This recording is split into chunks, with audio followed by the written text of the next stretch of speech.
Numbers are of the exhibits you want? 1 through 7.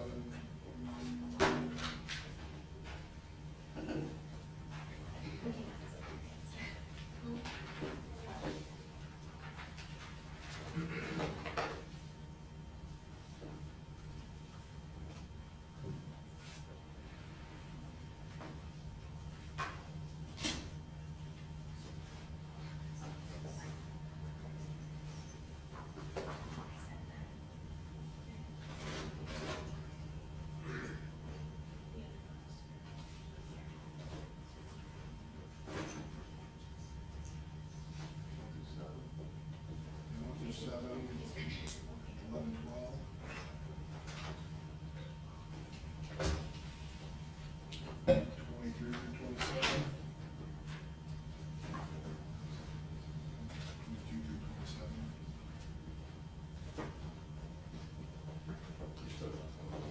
I'm so tired. Only 30.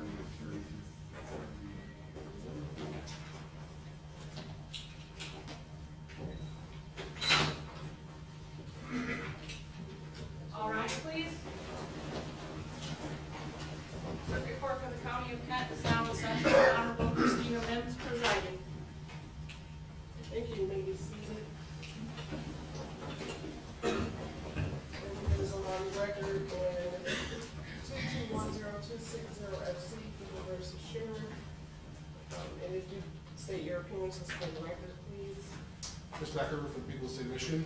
Good morning, Audra Blodgett, People of State of Michigan. Good morning, Your Honor. Matt Corbella, Michaela Hamilton, and Mark Todd on behalf of Christopher Schurr, who's present, and right on this council. Thank you. And is there anything that you need to address? I know we spoke briefly in the back about placing some stipulations on the record, but is there anything else that we need to address besides that? Other than the stipulation, I don't believe so. Not other than that? Okay. And then, I don't know if there's a particular list or who wants to go first. Anyway, I think we do have a list. I can provide the court with a copy of our exhibit list. So I don't know if that'd be easy for you to look at the numbers on that.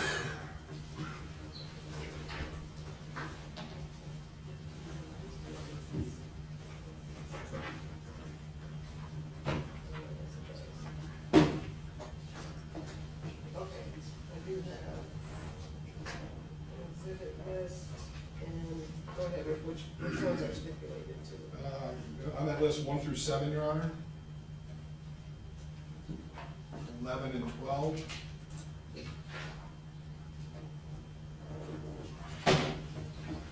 22 through 27. I'm sorry, you said, 22 through 27. And then 30 through 34.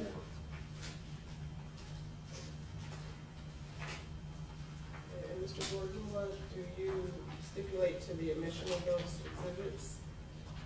Yes, Your Honor, we have no objection to stipulation. Okay, then I will admit exhibits 1 through 7, 11 and 12, 22 through 27, and 30 through 34 at this time. And then, are there stipulated exhibits for the defense as well? No, Your Honor. We've got a stipulation to some videos, and that would be defendants exhibit A, B, and C.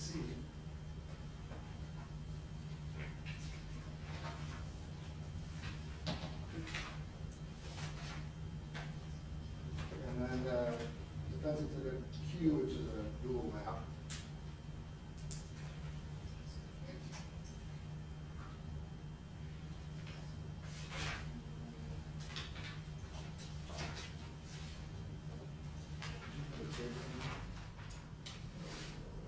Sounds like a stipulated So, taser. yeah, it was the video of the taser, demonstration taser, and the taser used. Okay. So that's already. And then, Your Honor, what we'll do is, when the defense is going to start its case, there's some more stipulations. I think it might make sense to see how the prosecution's case comes in with the exhibits, and then at that time, we might have some more stipulations. Okay, fair enough. So, Mr. Becker, do you stipulate to defense exhibits A through C and then Q as well? Correct.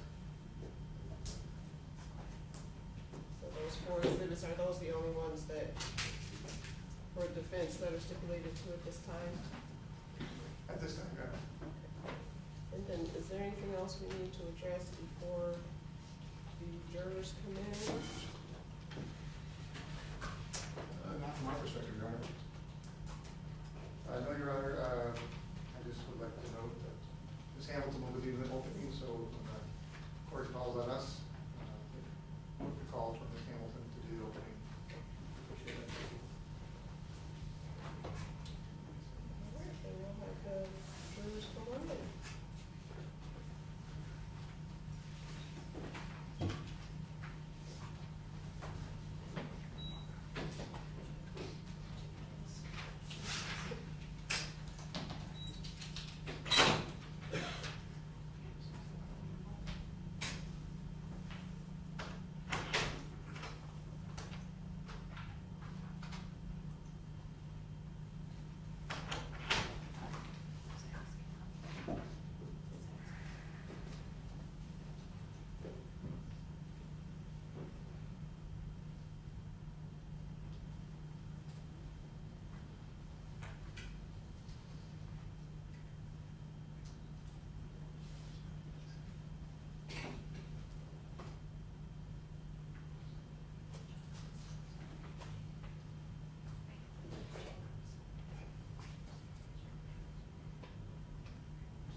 You may be seated.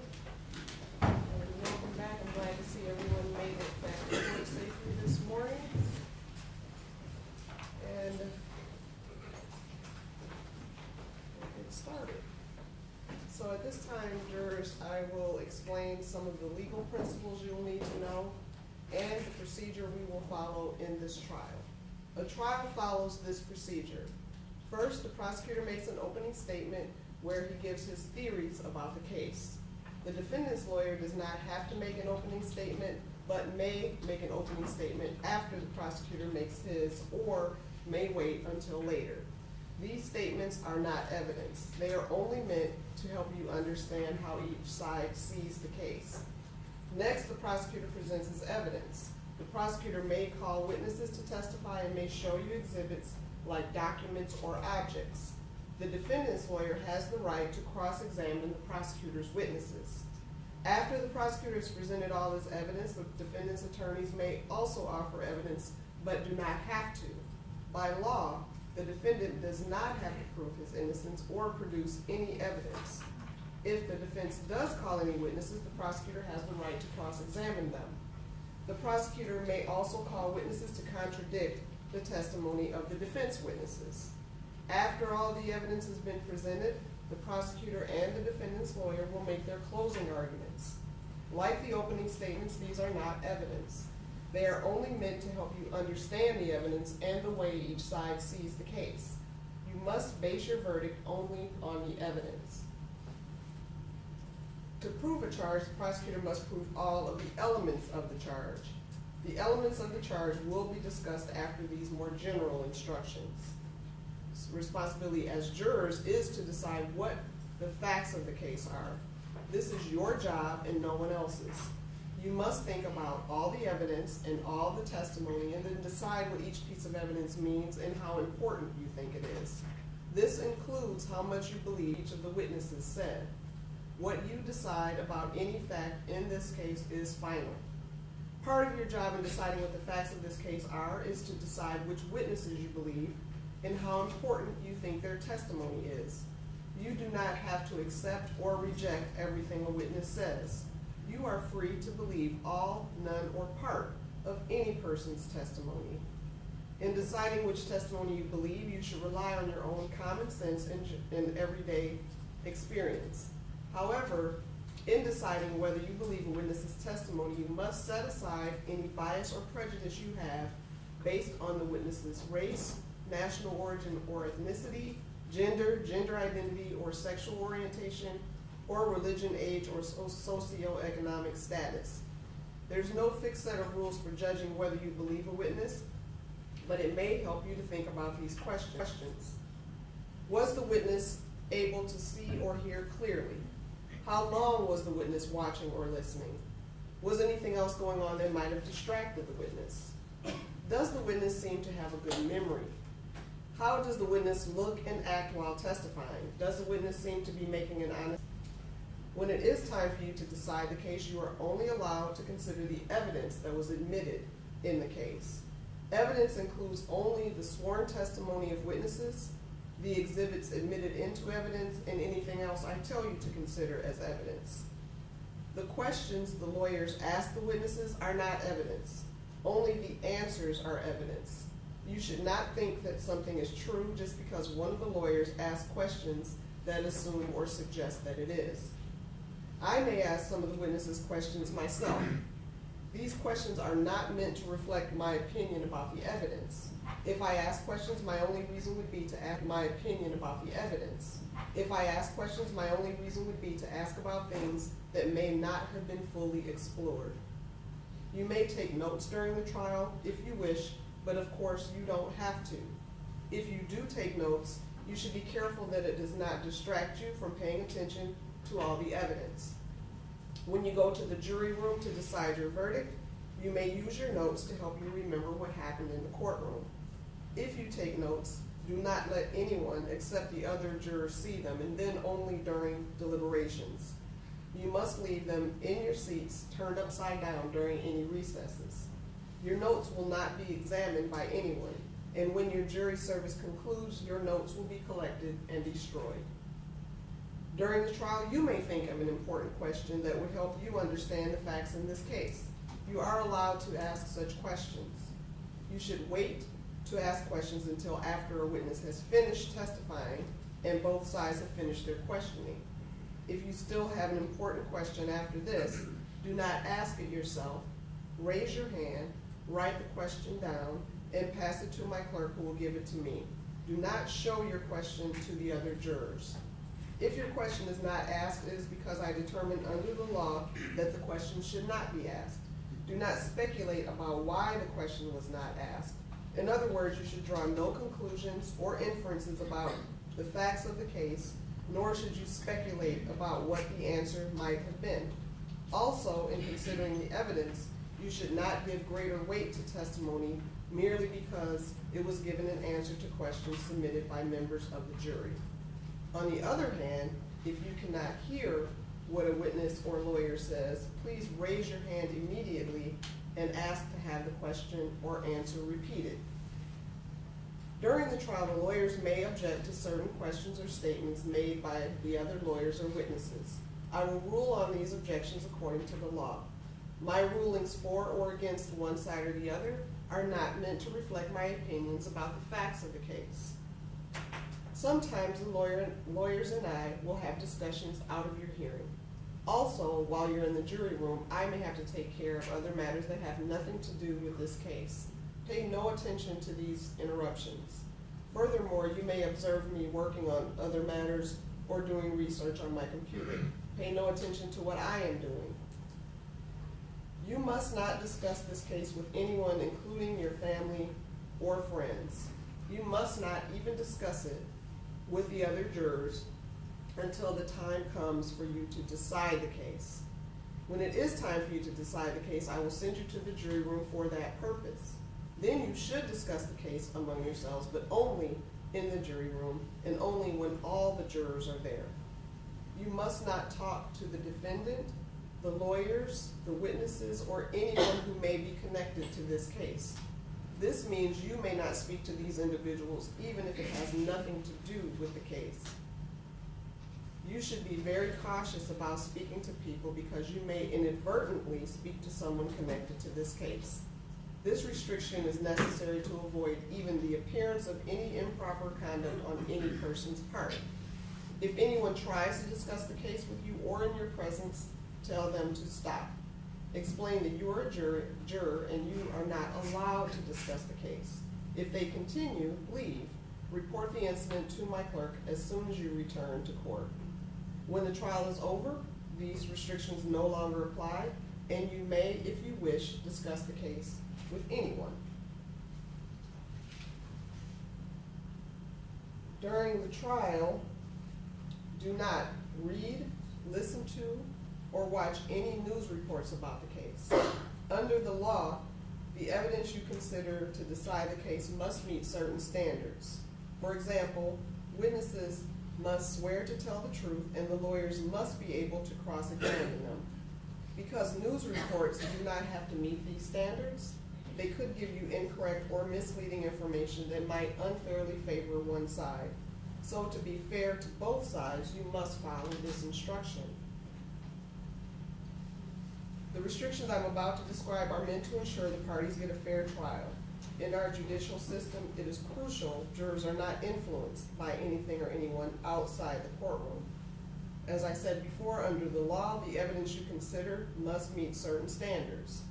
Witnesses must swear to tell the truth, and the lawyers must be able to cross-examine them. And again, because information obtained outside the courtroom does not have these safeguards, it could give you incorrect or misleading information that might unfairly favor one side. These restrictions start now and continue until I discharge you from jury service. It is your duty as a juror to decide this case based solely on the evidence you see and hear in this courtroom. You must not consider information that comes from anywhere else. This means that until you deliver your verdict, you must not read, watch, listen to, or receive any information, including opinions or commentary about the case, whether in newspapers, on television, the radio, the internet, or on social media platforms. You also must not research any aspect of the case during the trial. This means research using a cell phone, computer, or other electronic device to search the internet, as well as research with traditional sources like dictionaries, reference manuals, newspapers, or magazines.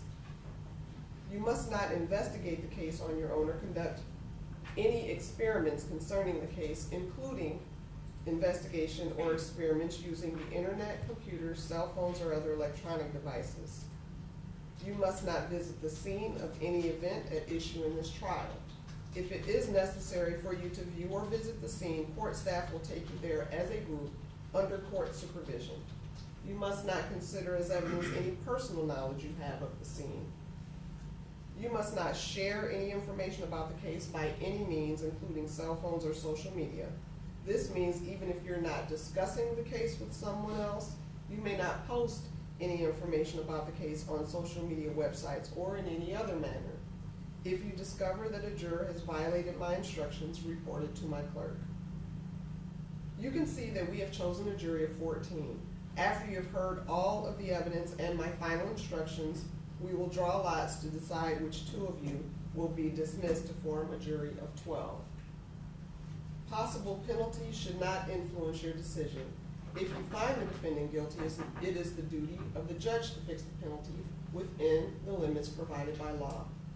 I may give you more instructions during the trial, and after all of the evidence has been presented, you will hear the lawyer's closing arguments. Following the closing arguments, I will give you additional instructions about the rules of law that apply to this case. You should consider all of my instructions as a connected series. Taken all together, they are the law you must follow. After my final instructions, you will go to the jury room to decide on your verdict. A verdict must be unanimous. That means every juror must agree on it, and it must reflect the individual decision of each juror.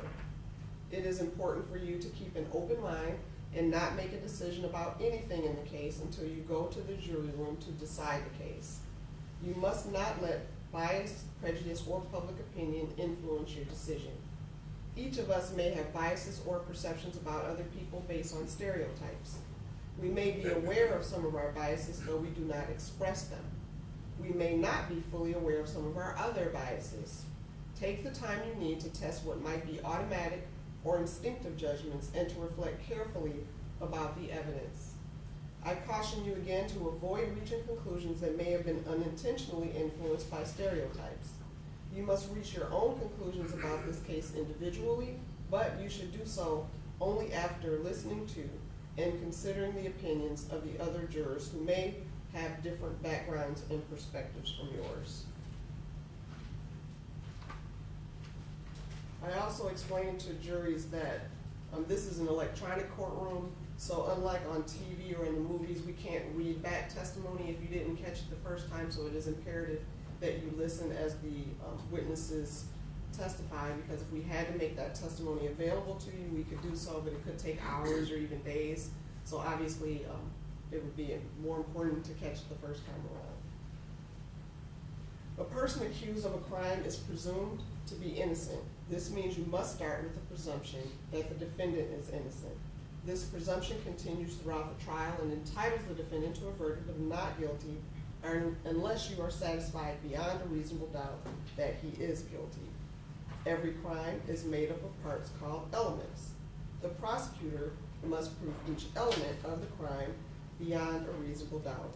The defendant is not required to prove his innocence or to do anything. If you find the prosecutor has not proven every element beyond a reasonable doubt, then you must find the defendant not guilty. Proof beyond a reasonable doubt is proof that leaves you firmly convinced of the defendant's guilt. A reasonable doubt is a fair, honest doubt growing out of the evidence or lack of evidence. It is not merely an imaginary or possible doubt, but a doubt based on reason and common sense. A reasonable doubt is just that, a doubt that is reasonable after a careful and considered examination of the facts and circumstances of this case. The defendant, Christopher Schurr, is charged with the crime of second-degree murder. To prove this charge, the prosecutor must prove each of the following elements beyond a reasonable doubt. First, the defendant caused the death of Patrick Lyoya. That is, that Mr. Lyoya died as a result of a gunshot wound from a gun fired by the defendant.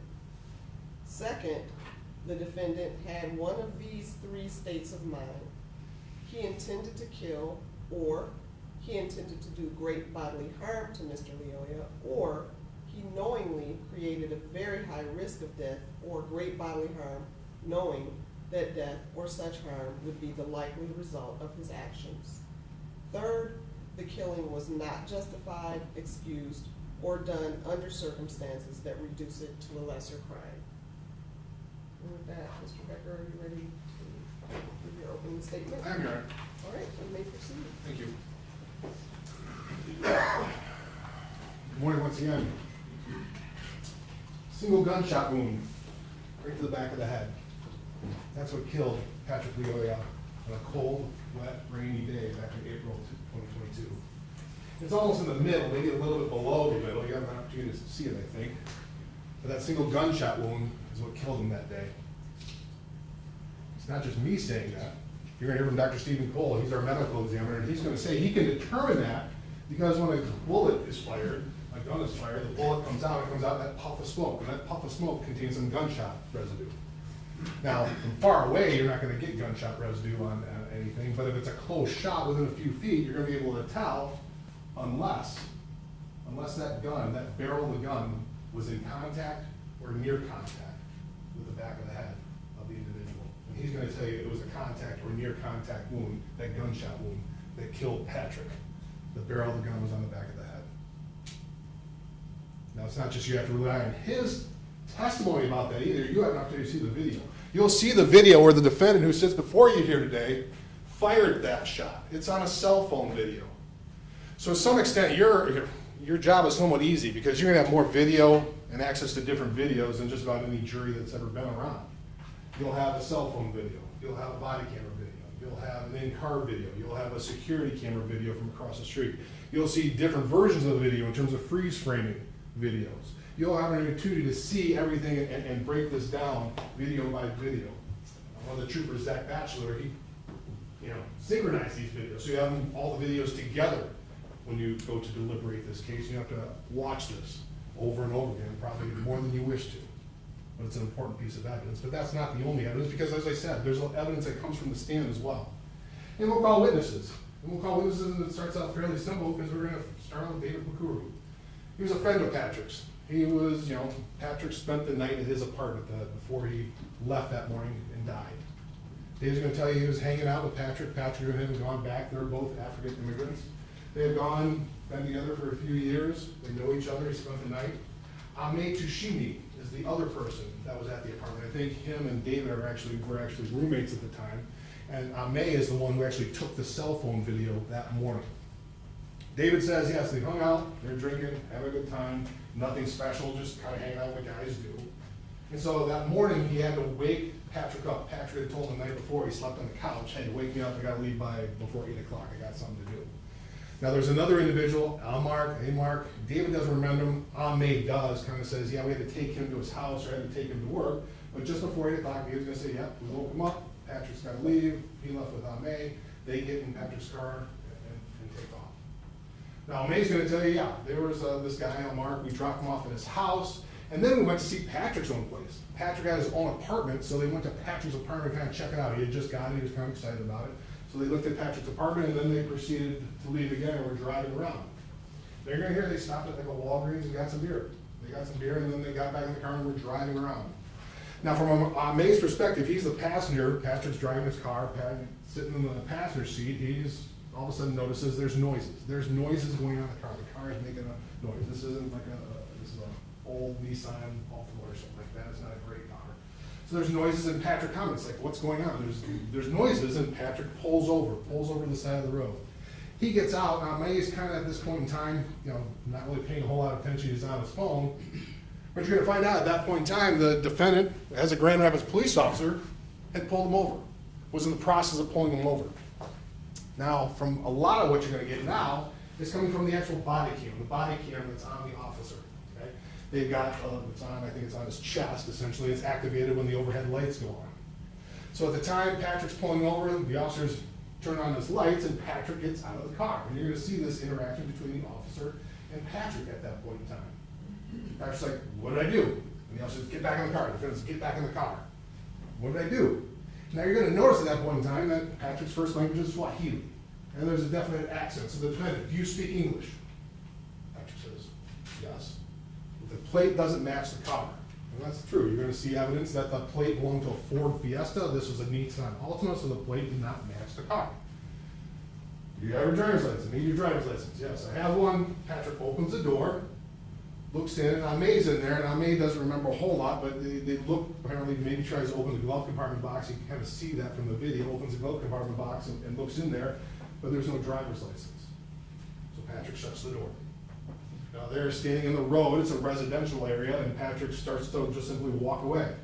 The defendant grabs him and says, nope, nope, nope, you're under arrest, and Patrick breaks free. Breaks free, kind of does a spin move, and then runs around the back of the car. You'll see this on the video, on the body cam video, and runs around the car. He's wearing flip-flops, and his pants are falling down, it's kind of raining, and he runs, he gets all the way to the driveway that the car was parked, maybe 5 yards, 10 yards at most away. It's like a 6-second chase. The defendant tackles him from behind, takes him down, and then there's a struggle. There's a wrestling match going on at that point in time.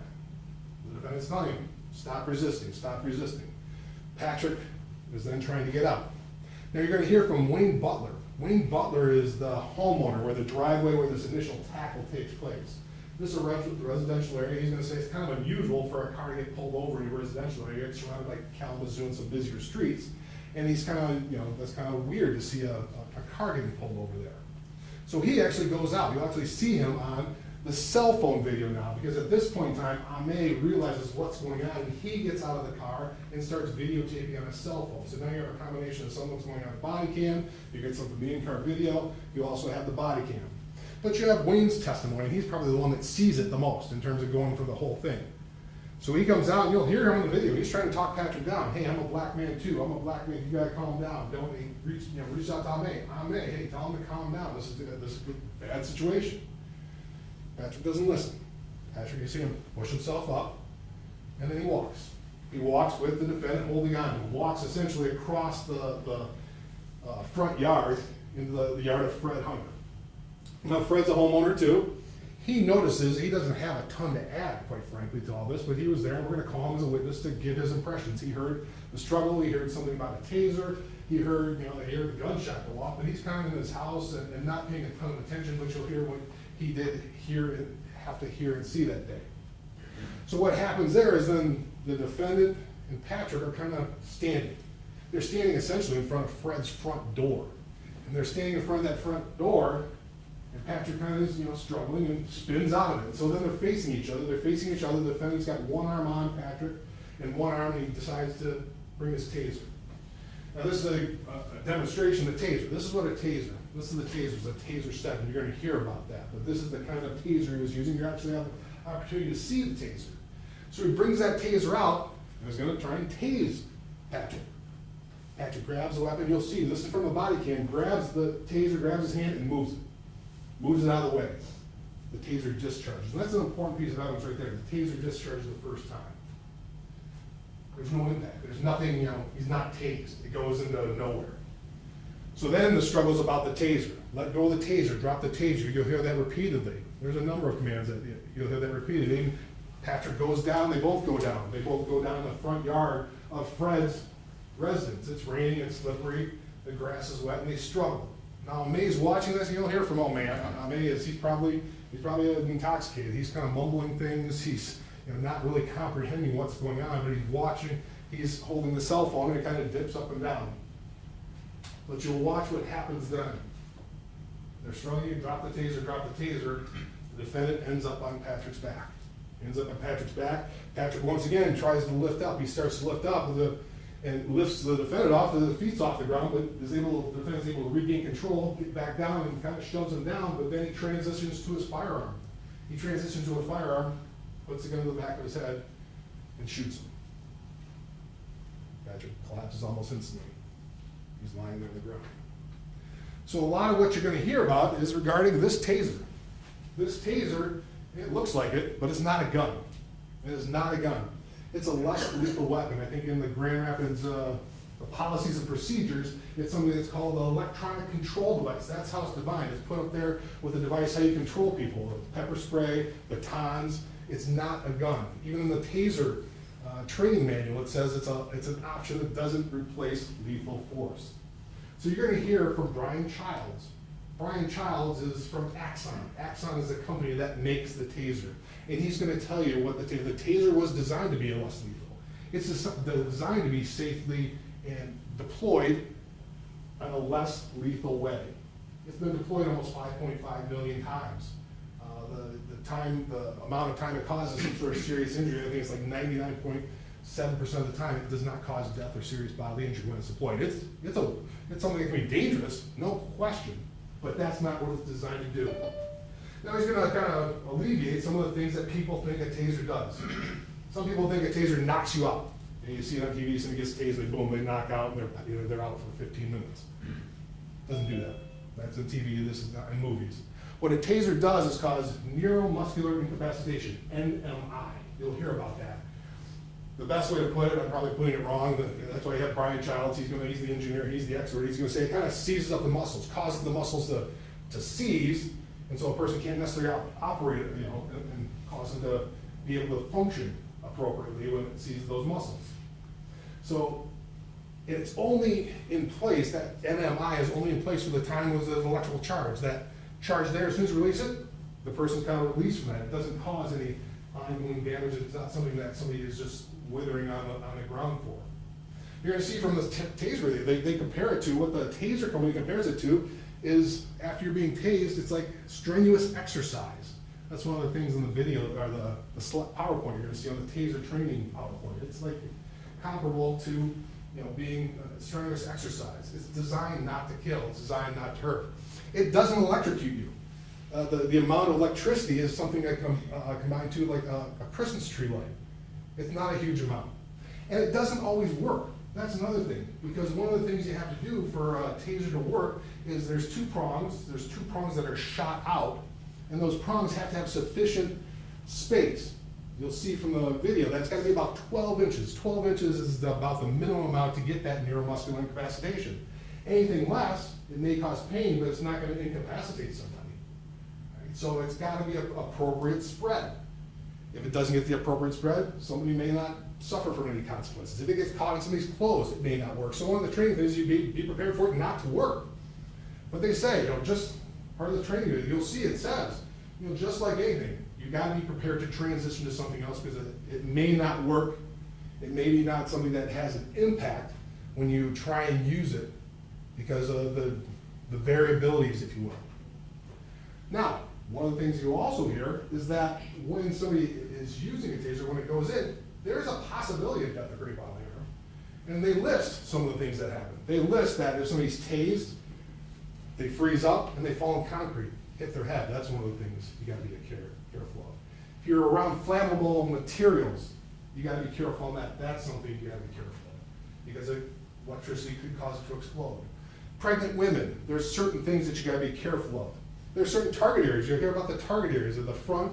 The back is actually the best way. The back and splitting the belt line, if you will, is the best way to get for somebody to be tased. The front, not so much, but you can use it in the front. So you got to be careful with it, and it could cause it. But the whole idea of a taser is that's a safe and effective way to do something from a distance. You can use it at close range. You'll see that. But close range defined by taser is about 4 feet, not an arm's length. 4 feet is characterized as close range under the taser policy. They can go almost up to 12 feet because it's designed to give them some space so you don't get into situations like this one.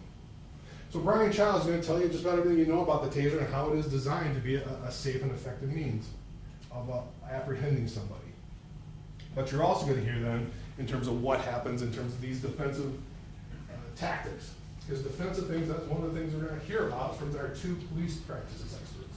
Police practices and defensive tactics experts. Because they're going to give you an interpretation, they're going to tell you a little bit more because we're not police officers, but they're going to give you an impression. Seth Stoughton and Nicholas Bloomfield are our 2 police practices and defensive tactics experts. Seth is maybe more of the practices part. He used to be a police officer. He was a police officer down in the state of Florida for a number of years.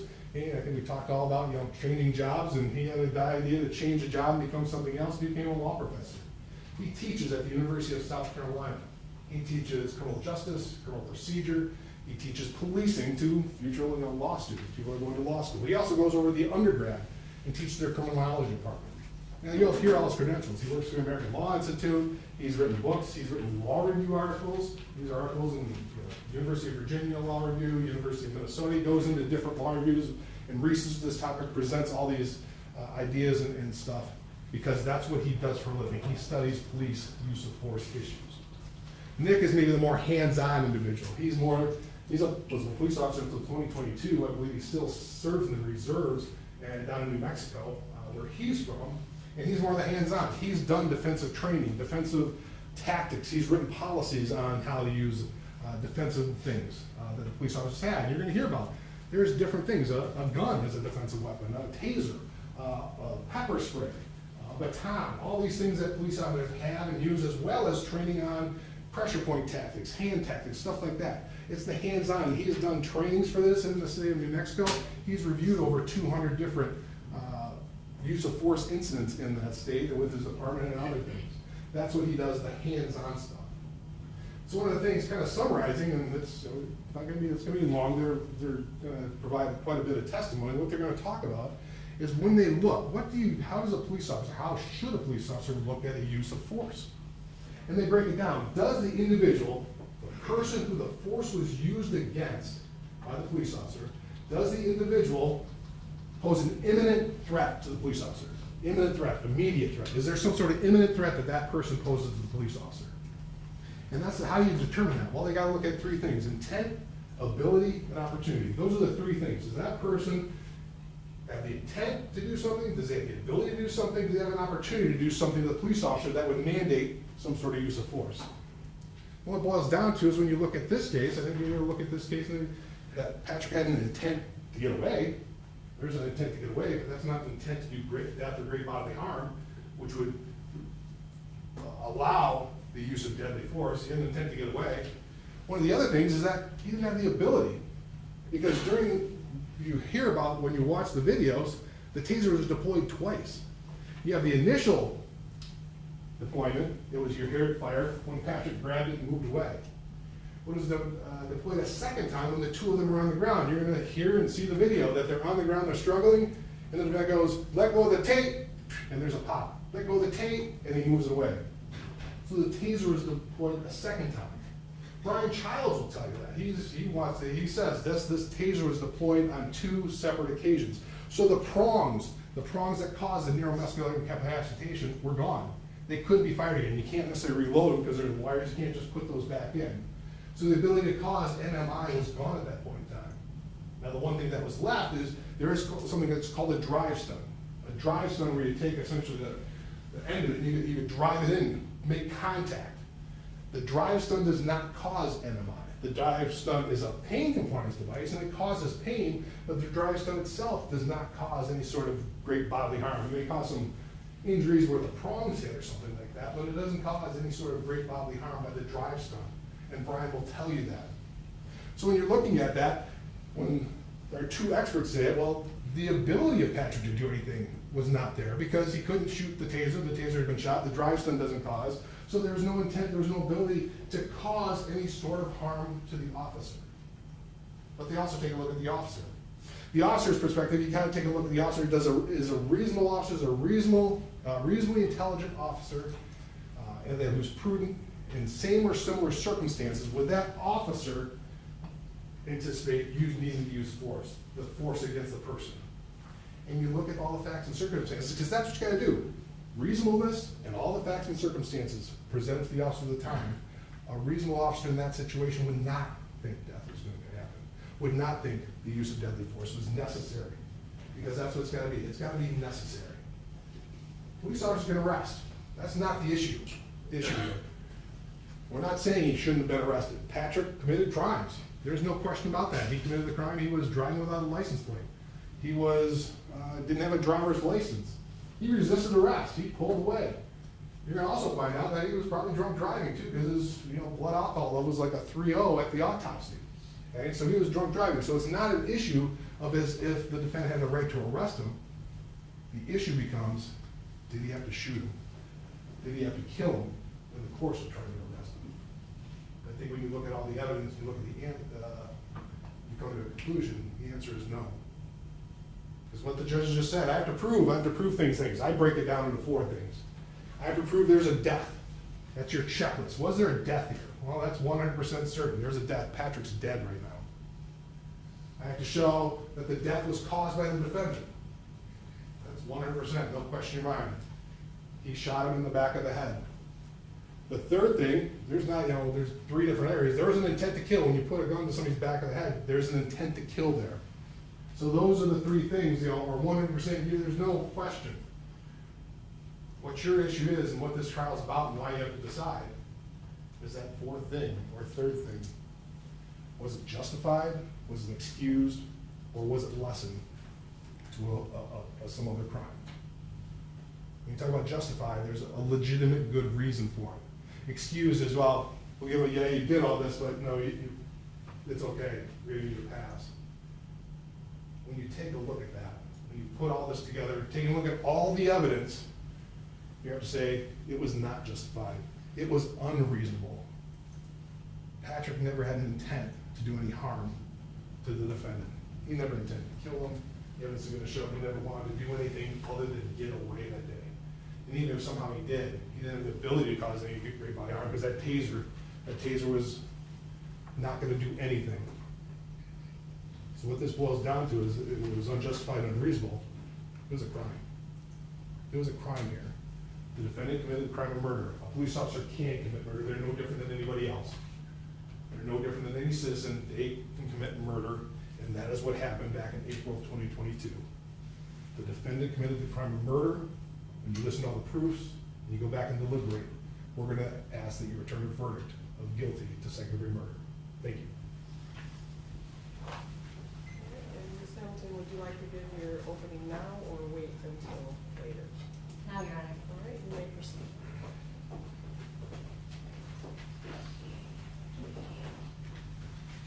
Good morning. I'm Michaela Hamilton, and it's my privilege to represent Christopher Schurr.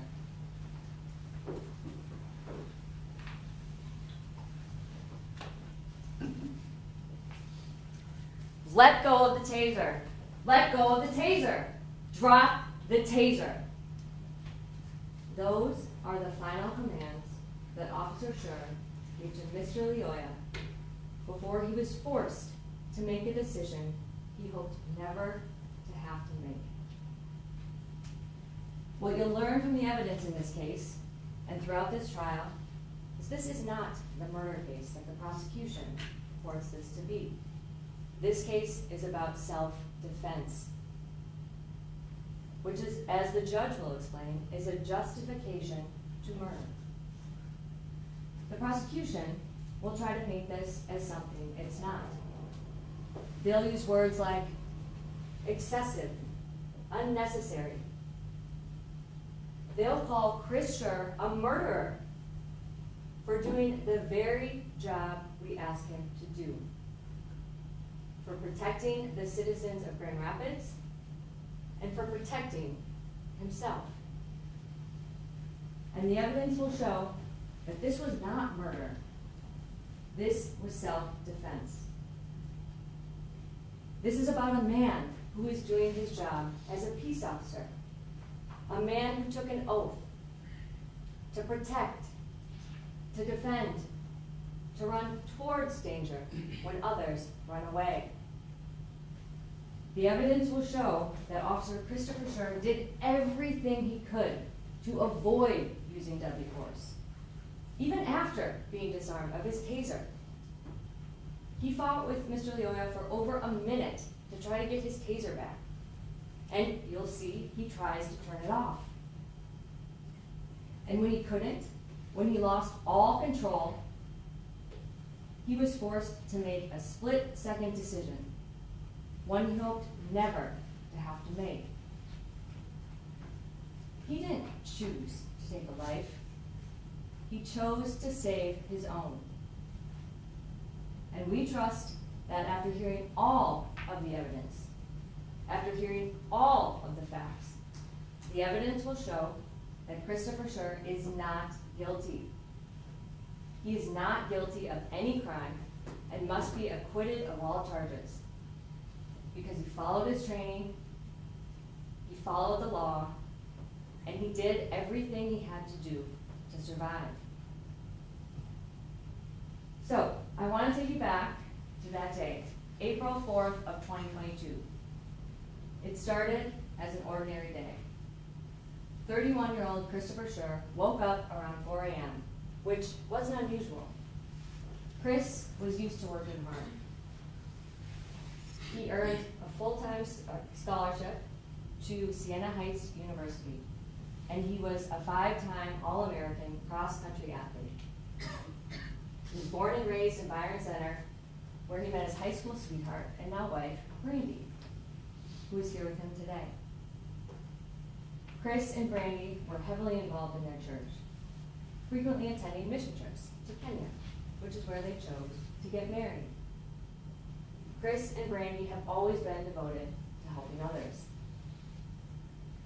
So, around 4:30 on that Monday morning, and before going to work as a Grand Rapids police officer, Chris kissed his wife Brandy and their dog Arrow goodbye, telling them he loved them. And Chris arrived at the station around 5 a.m., roughly 30 minutes before his shift started. He always liked to get there early to make sure he was prepared for the day ahead. And when Chris put on his uniform, he became Officer Schurr. And that day, just like every other day, Officer Schurr had one job and one priority: to protect the people of Grand Rapids. He had no idea that within a few hours, he would end up in a fight for his life.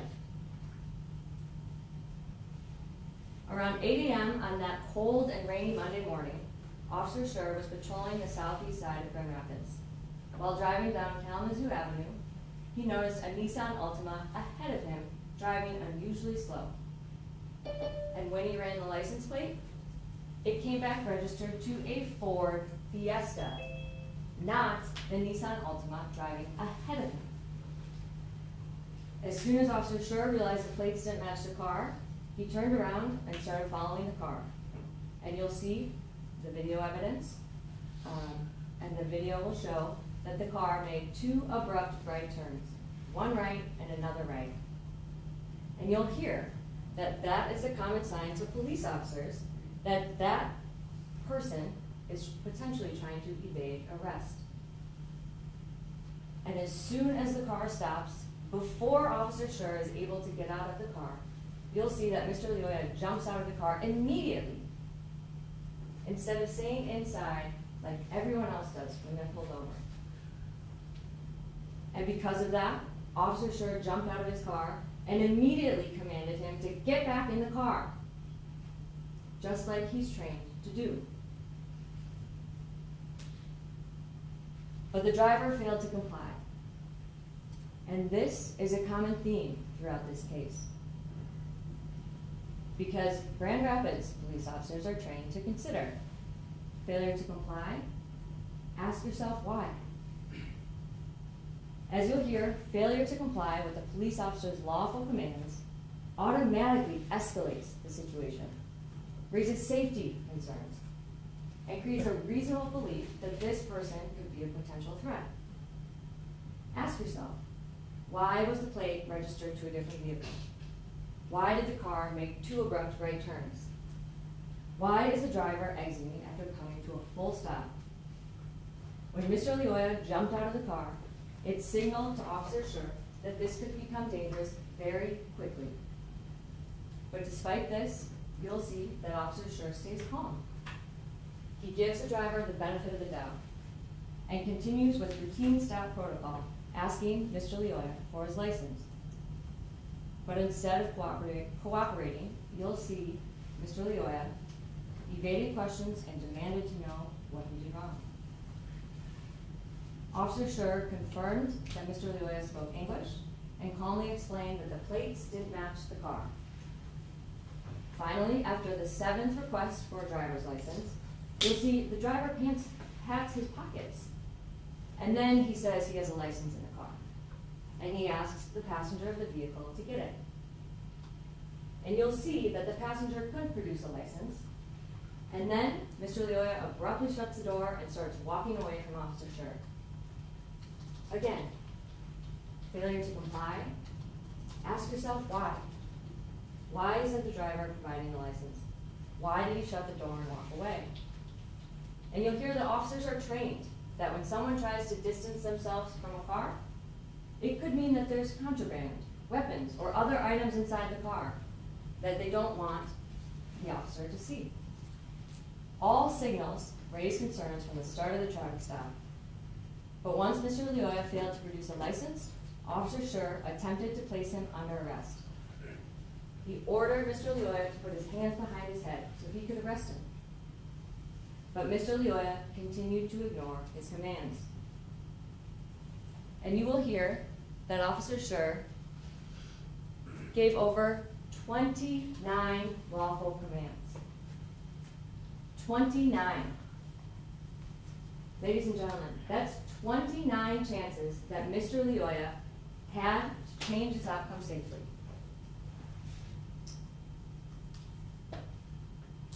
Sorry, hit the screen. And you'll see that Mr. Lyoya doesn't just ignore Officer Schurr's commands. He resists, he pushes, he shoves, he broke free, and he runs. And then you'll see that he fought, and fought, and fought.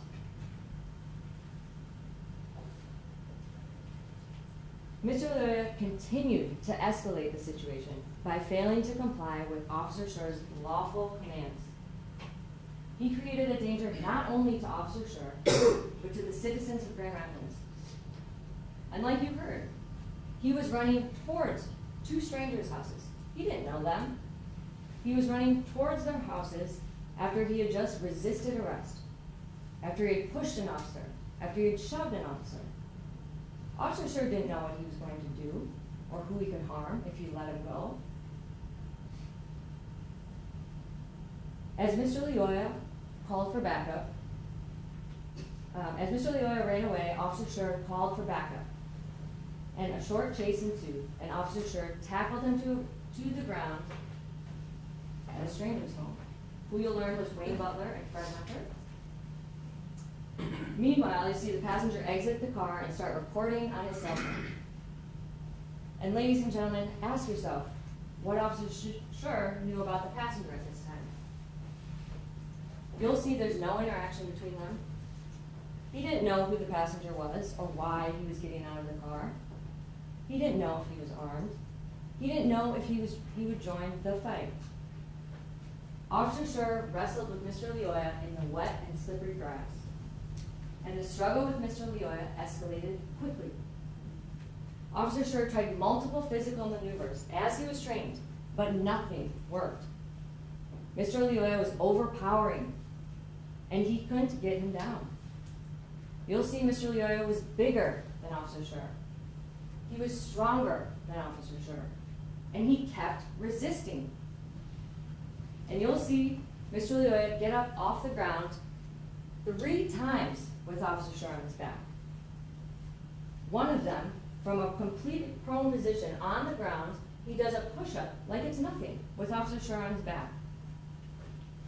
And you're going to hear that Mr. Lyoya had a blood alcohol content of 0.29, 4 times the legal limit, which would help explain why it was so hard to get him to stop resisting. You'll hear Mr. Lyoya yell to the passenger 3 times to get the keys. Officer Schurr called for backup again, expecting an emergency response.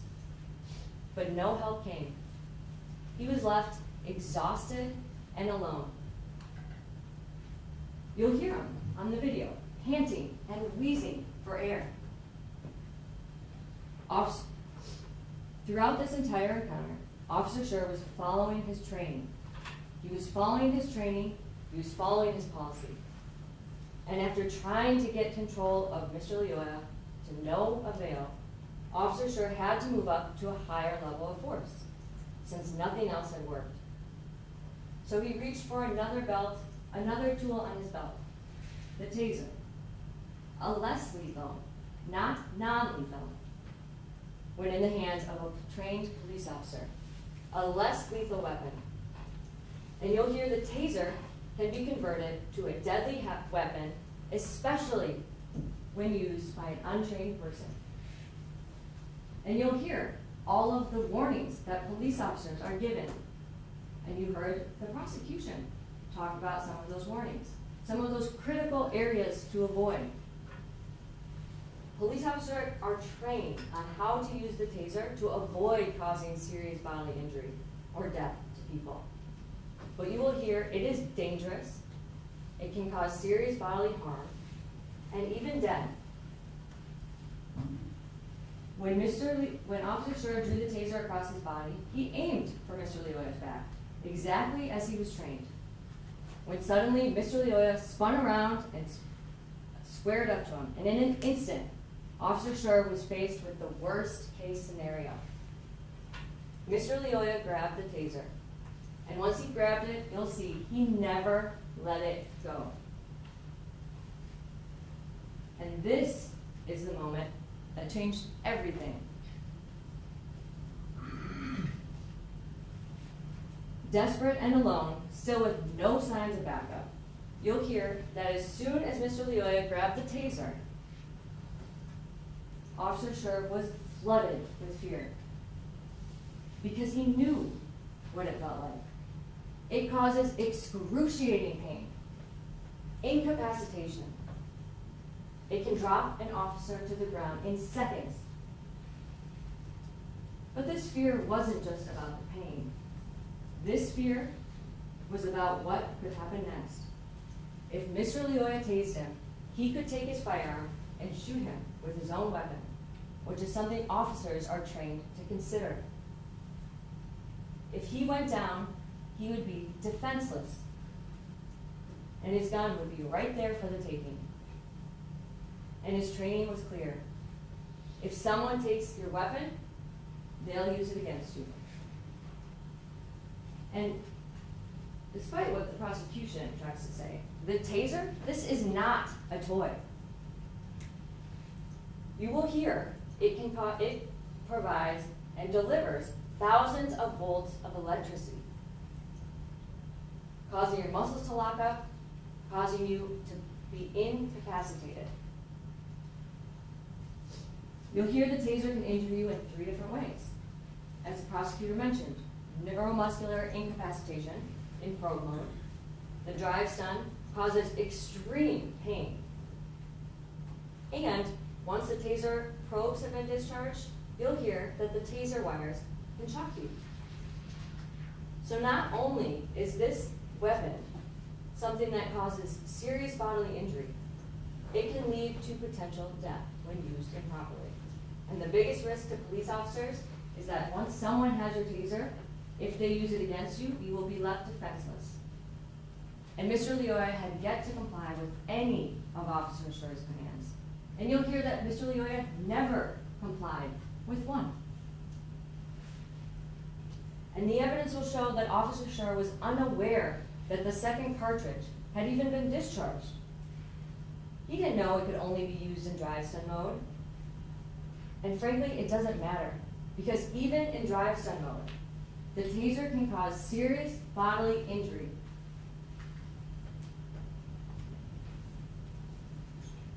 The prosecution will try to downplay this.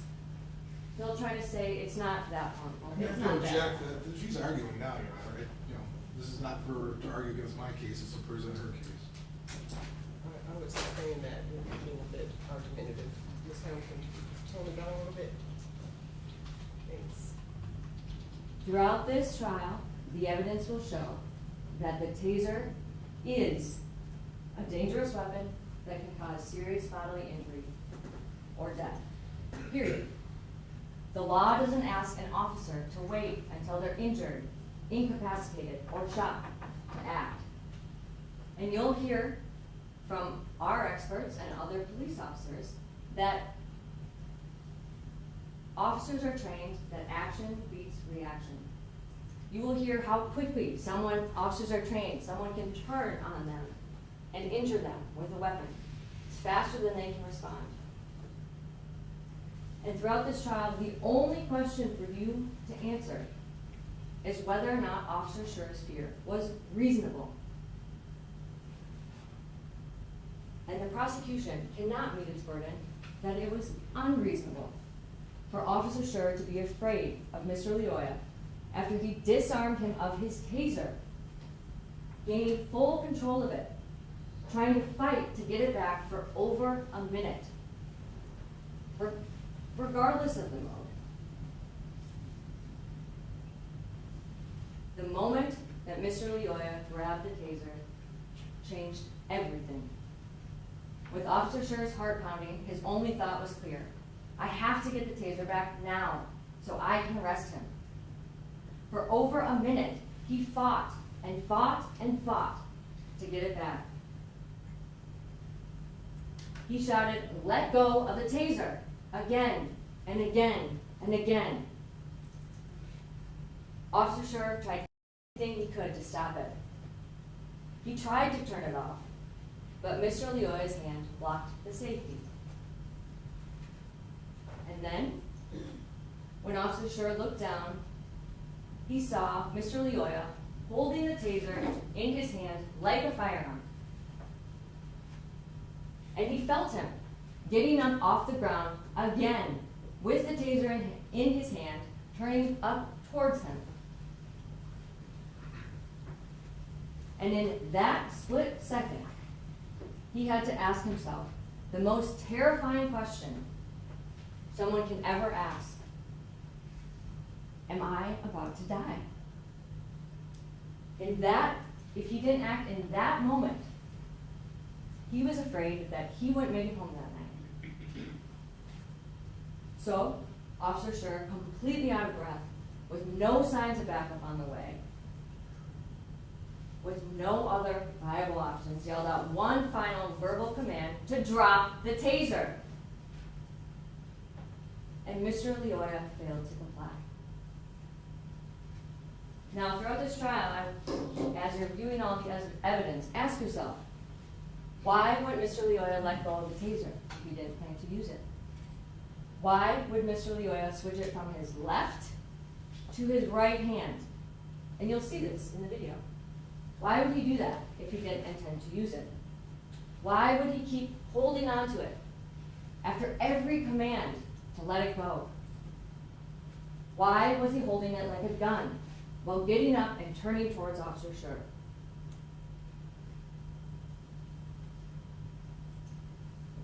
The only question for you to decide is whether Officer Schurr's belief of danger in that moment was reasonable.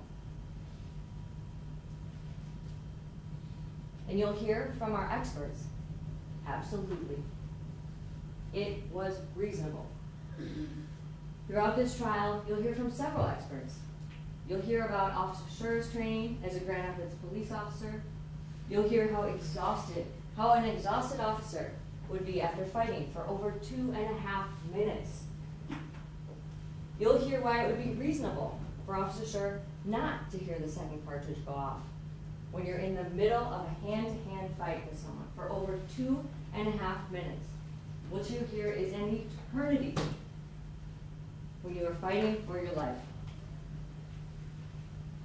And you'll hear from several of our experts why Officer Schurr was justified in using deadly force. And you'll also hear from the people's experts, including from the taser manufacturer itself. And they'll attest that the taser can cause serious bodily injury or death when used improperly, especially by an untrained and unlicensed person. You'll also hear from the people's police practices experts, a law professor from South Carolina, who was a police officer 20 years ago. You'll also hear from their expert from New Mexico, a police officer from New Mexico. So when you hear from these experts, ask yourself, what are they about? Check, Your Honor, she's arguing again in terms of commenting on our experts. That's not what she's proving, is what. So I'll sustain that as well. When you hear from all of the experts, consider what they're relying on. And at the end of the trial, the judge will instruct you on what the law is and what you must consider based on what Officer Schurr knew and how Officer Schurr was trained. And the law says that a police officer is allowed to use deadly force if he honestly and reasonably believes that he is in danger of serious bodily injury or death. And when you're answering that question, you must consider this from the perspective of an ordinary and prudent person with the knowledge and in the situation of the arresting officer. So when you're considering all of the evidence, when you're hearing from all of the experts about police practices and the use of force, remember this. This is what you'll have to consider. What Officer Schurr knew. what he was trained.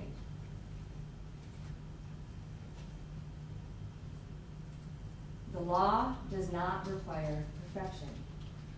It doesn't ask for hindsight. And when you're considering your verdict, you cannot sit here as a Monday morning quarterback from the safety of the jury box with unlimited time and hindsight. You're not here to judge what Officer Schurr should have or could have done. You're here to judge what he did in that split-second moment, based on what he knew, based on what he felt, based on his training and his experiences. Now, a man died, and that's a tragedy. But not every tragedy is a crime. And not every death means someone has to be penalized. And self-defense is not a crime. You'll see a lot of video evidence throughout this trial. And we'll go through that with you step by step. And there's a lot of information in the video that we will point out that you may not have seen from the first few watches. And as you watch the video, ask yourself whether or not Officer Schurr had a reasonable belief to be in fear of danger, of serious bodily injury or death. Ask yourself, did Patrick Lyoya disarm Officer Schurr of his taser? And did he eventually obtain full control of that taser? Ask yourself, did Officer Schurr try to get that taser back? And did he believe that the taser could cause him harm? And the evidence will show that Mr. Lyoya was driving a car with the wrong plates. There's no dispute that this was a lawful stop. And then he ignored over 29 lawful commands. 29. You'll see he pushed, shoved, resisted arrest, and then he fought and fought and fought. And then he attempted to disarm and did disarm Officer Schurr of his taser, an inherently dangerous weapon. And you'll hear, he was nearly 4 times the legal limit, unfazed by pain. So it's your job throughout this trial to decide whether Officer Schurr's belief that he was in danger was reasonable. And the prosecution, in this case, has the sole burden. They have the sole burden of proof. And the judge will talk to you a little bit more about this at the end of the trial. And it's the prosecution's burden to prove all of the elements of the crime, and also to prove that Officer Schurr was not justified, that he was not in fear. It's not our job to prove anything. It's not our job to convince you he was afraid. It's the prosecution's job to convince you that he was not afraid, that his belief was not reasonable, that it wasn't reasonable for him to be in fear after he was disarmed of his taser, after fighting for over 2.5 minutes. And after you see what Officer Schurr went through, after you hear from our experts, ask yourself, has the prosecution proven beyond one single reasonable doubt that this wasn't self-defense? Because if there's any doubt, the law is clear. In a criminal case where one's liberty is at stake, the Constitution demands something far more: proof beyond a reasonable doubt. So if there's even one doubt in your mind, you must find Officer Schurr not guilty. Not guilty of all charges. And at the end of this trial, we trust that after hearing all of the evidence, you'll understand that this was not murder. This was survival. This was self-defense. And we will trust that you will return the only verdict that reflects the truth.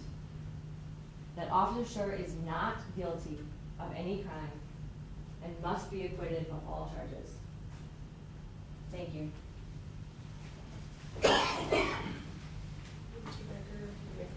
David Kuru.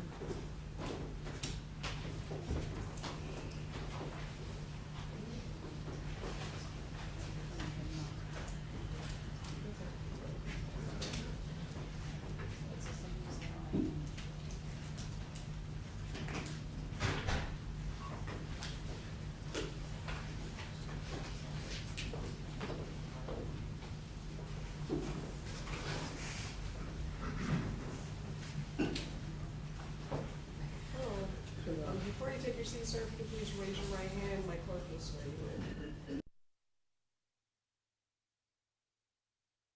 Truth and nothing but the truth, so help you God. Yes, sir. Thank you, you may be seated. And before you start, in a few moments, just for, you can sit down and say thank you. In a few moments, my clerk is going to hand you a list of the witnesses that the people have on their witness list. He may not call the witnesses in that order, and he may not call all of the witnesses. It's simply there for you to take notes if you wish to. If you don't want to use it, you don't have to. But she'll hand that out momentarily. Go ahead, Mr. Becker. David, I can barely hear you, so if you can speak up a little loud so we can all hear you, so you can hear all the way back here, okay? Could you state your name? David Bukuru. And could you spell it, please? David Bukuru. David, did you know Patrick Lyoya? Yes. Could you tell the jury how you knew him? Well, I knew Patrick, pretty sure I met him around 2008, anywhere from 2017, maybe 2017. He was at the party. Sorry, he was at what? He was at the party when I first met him. Okay, what party is that? I think it was just a community get-together party, and then that's when I met him. And then after that, we went to a friend of one of friend of ours, and then he was a really good kid. And then we started to communicate. We exchanged number, and then time to time he would come to my house. I would go to his house. We were pretty good friends. When you talk about a community party, was he a neighbor of yours then? What community are you talking about? Well, I'm from Africa, so time to time we have like events, so we will meet and then have a good time. All right, so you're talking about community. Was the African community have events and you met him at one of those African community events, not in a neighborhood? No, it was an African event. So I'd like to take you back to the last time you saw him. When was the last time you saw him? Do you recall that day? The last time I saw him was when he got shot. I mean, when about 30 to 45 minutes before he got shot. Okay. How did you see him 30, 40 to 45 minutes before he got shot? What was going on? Well, he was in my house. He slept over at my house. Slept over my house that day. So on that Saturday, we had a party. There was I usually host a party. A friend of mine, he do host a party on Saturdays, and then he was at the party. He came after the party. He came to my house, so he was. On that Sunday, we was just home, listening to music, and then in the morning of that Monday, he had told me that he had to do something early in the morning. So, I woke him up around 8, if I remember correctly. Okay, stop right there before we get further, because you've covered a lot of ground. So you had a party on Saturday. Was he at the party on Saturday? Well, I met him down there on Saturday. When I met him down there, after the party, he came. He went home, and then that Sunday, he came. Like I said, he used to come to my house time to time, and then especially on the weekends. So he spent all day Sunday at your place? Yep, he was all night Sunday. Who else was there? Who else was at your apartment during the day on Sunday? My roommate, Amen, and there was another guy, he goes by Jamari. So it was really just the four of you there on Sunday. Did all four of you then spend the night at your place on Sunday? Yep, it was just all four of us. Just we was sit home, you know, listen to music, playing life. You know, just pretty much like a regular hangout. When you say life, like the board game life? No, we were just talking. All right, so that's why you said you're playing life. I'm like, oh, you're playing a board game. We haven't seen that in years. No, it was So you're just talking, hanging out, talking about life. yeah, just Now, do you know what time you guys would have went to bed, approximately? honestly speaking, it's been 3 years. I don't recall. Where did Patrick sleep? On my couch. And you said something about he had to leave. Did he tell you he had to leave? Yep, that he night? told me that he have to do something in the morning. So he actually asked me to wake him up early that morning. So that's what I did. I woke him up. I did not know that he was going to get shot. That was the last time. So when you woke him up, he was on your couch. You didn't know exactly where he had to go, but you woke him up and he left. He left right after that? So I wake him up. He wanted me to go with him. I told one of my roommates to go with him. Because actually the plan was, I was supposed to, like I said, it was 4 of us in the house. So I woke him up. There was another friend of mine, if I remember correctly, there was a friend of mine that had to go watch his kid. So he dropped him off and then go to take care of his business and then bring back my roommate in the house. Because he was with my roommate. He went with my roommate. So Patrick was supposed to come back to your house then? Yeah, because he went with my roommate. All right. So he left, and so how many people left your house? So basically it was all 3 hours stay home. But that morning, Monday morning when they left, you didn't go. No, I did not go. I just woke him up. 'Cause like I said, he wanted me to wake him up because he had something to do early that morning, which is he never told me what it was. And then Ame went with him, Emmett went with him. and then this other individual. So this other individual, so the other individual got dropped off because he had to stay with his daughter, I believe. And that was the last time you saw him. You didn't know what happened after that. And the next thing I know, I see my roommate come in the house crying, shaky, and I'm like, what's going on? How long after that was that later on in the day?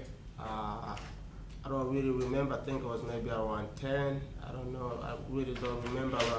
10 o'clock in the morning or 10 o'clock at night? Like only like in the afternoon. I really don't remember what time it was, but it was somewhere in the, either 10 a.m. or somewhere in the afternoon. I don't really remember what time. And then I'm like, what's going on? That was Ame coming home now? And then come home and he's crying and everything. I'm like, what's going on? All right, you gotta stop you right there. All right. I have nothing further, Your Honor. Thank you, Your Honor.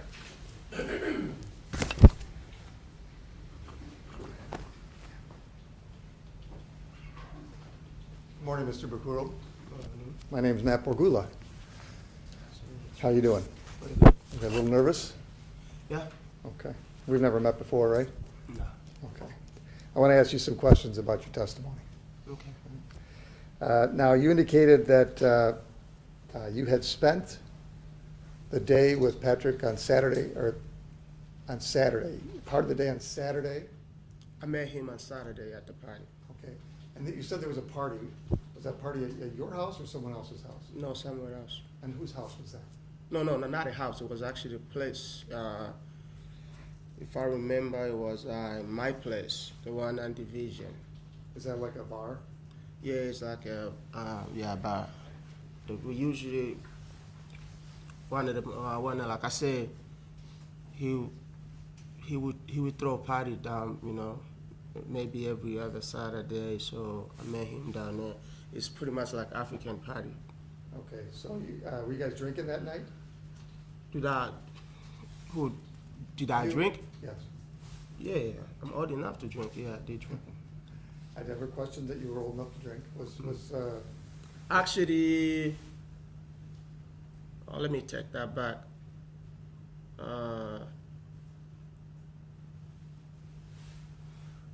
Yeah, I think, like I said, I don't remember. It's been 3 years. But I'm pretty sure, yeah, if there was a drink, I probably took a drink. Okay. And so you spent the, part of the night on Saturday with Mr. Lyoya. On Saturday, he like I said, I saw him at the party, and then the party happened Saturday night. So on Sunday, he came over. Then he spent all night on Sunday night. Okay, and what time on Sunday did he come over? I really don't know, but I'm pretty sure it was like around maybe evening time. I probably say maybe 6 or 8 p.m. But I really don't remember what time he came up. Okay, and you say you live with, your roommate is Aime Tuyasheme? Yes.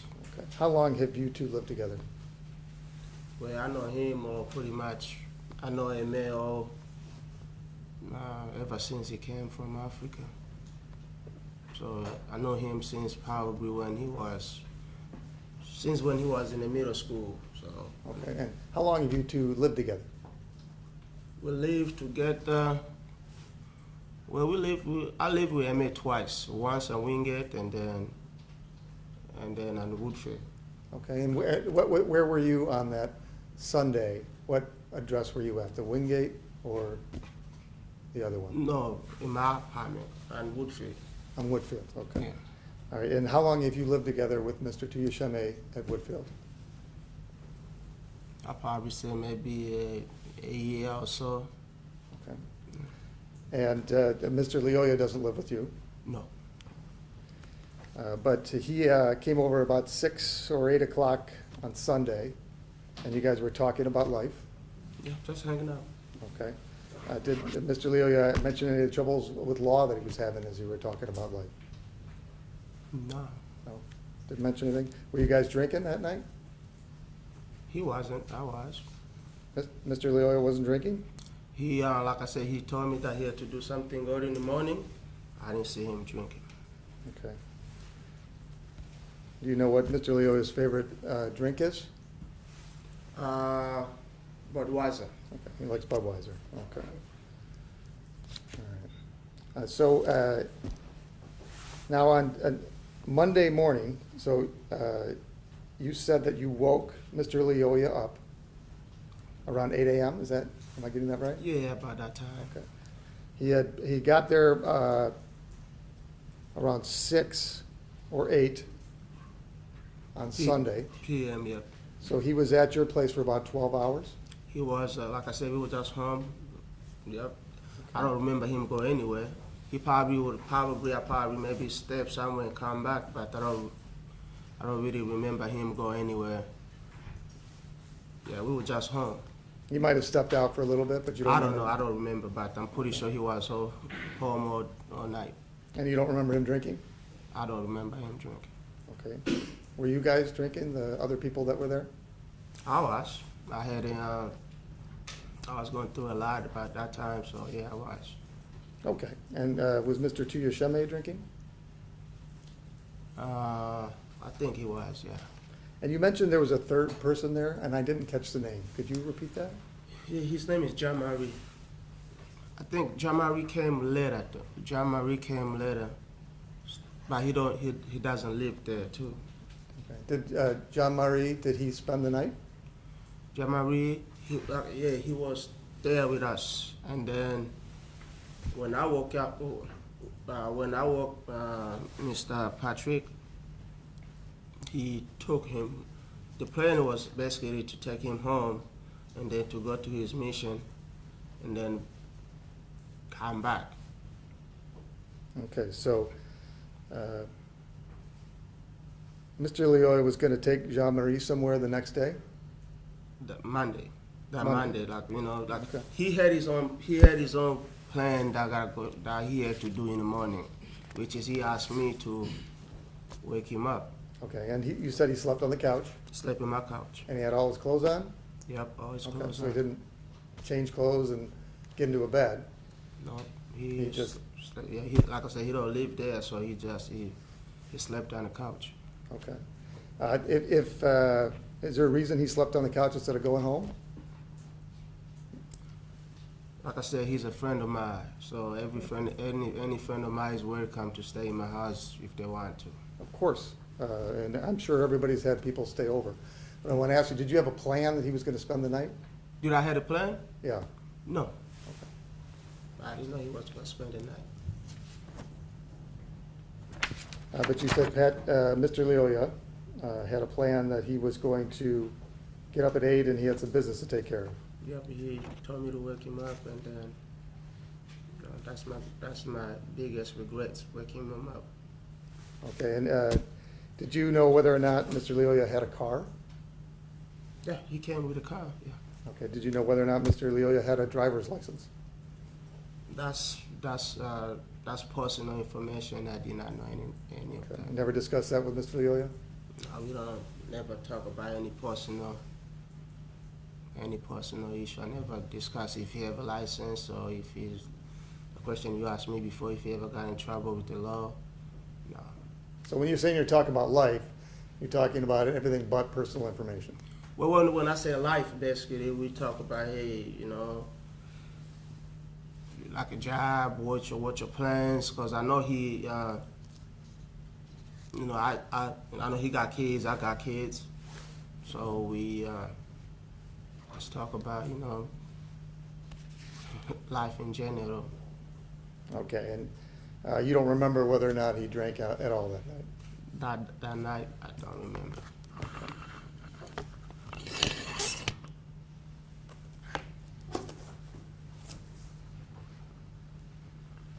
Nothing further, thank you. And I don't see any hands raised on the jury. May this witness be excused? You may, Your Honor.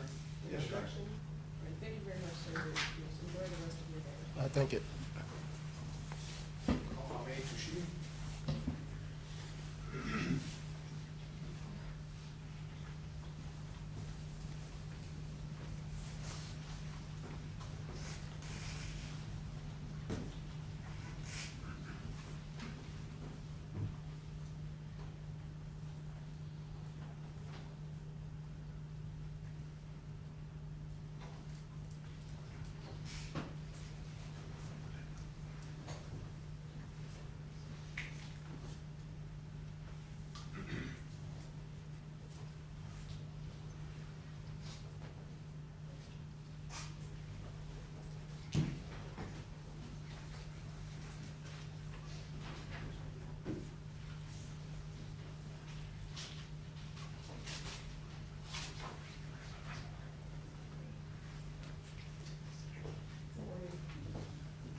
And sir, before you take your seat, if you could please raise your right hand, my clerk will swear you in.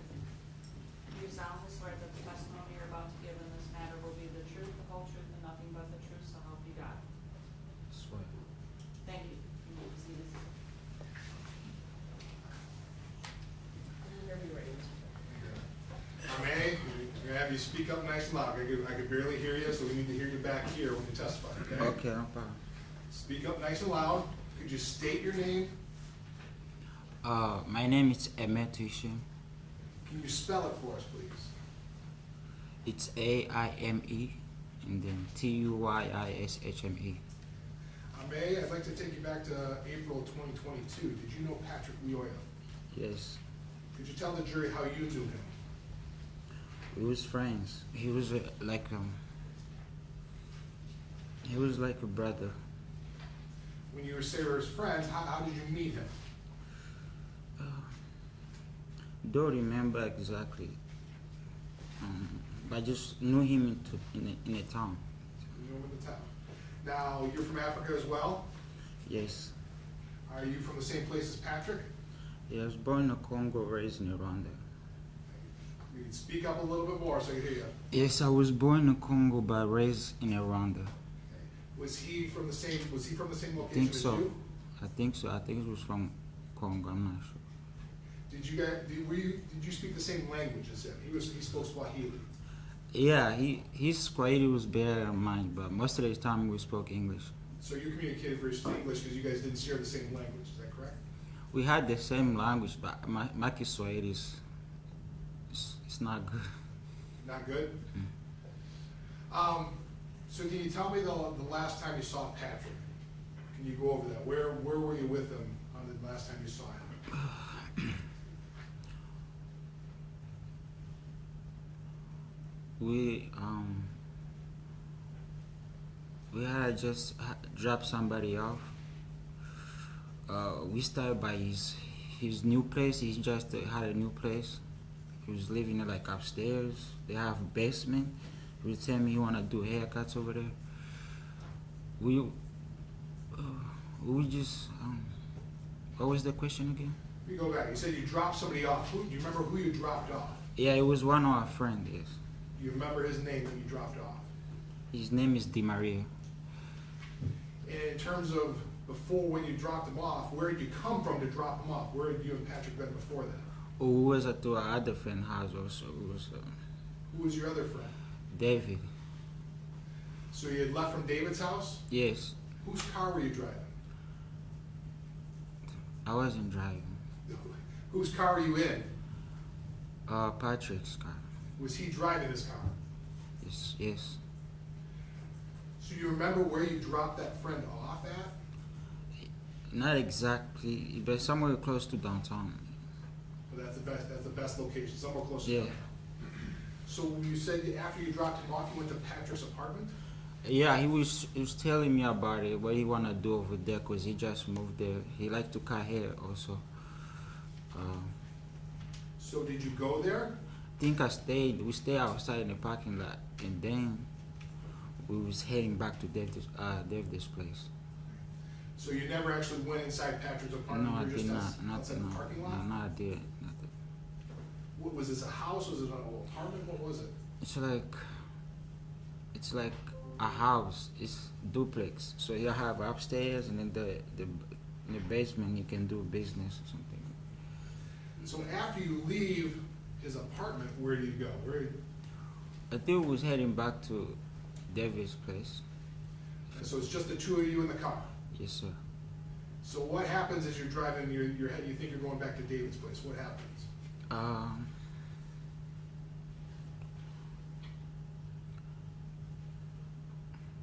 So we was just heading home, and then his car make a lot of noises.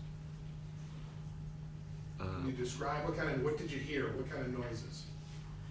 Just like from the back, when you drive, it was just making too much noise.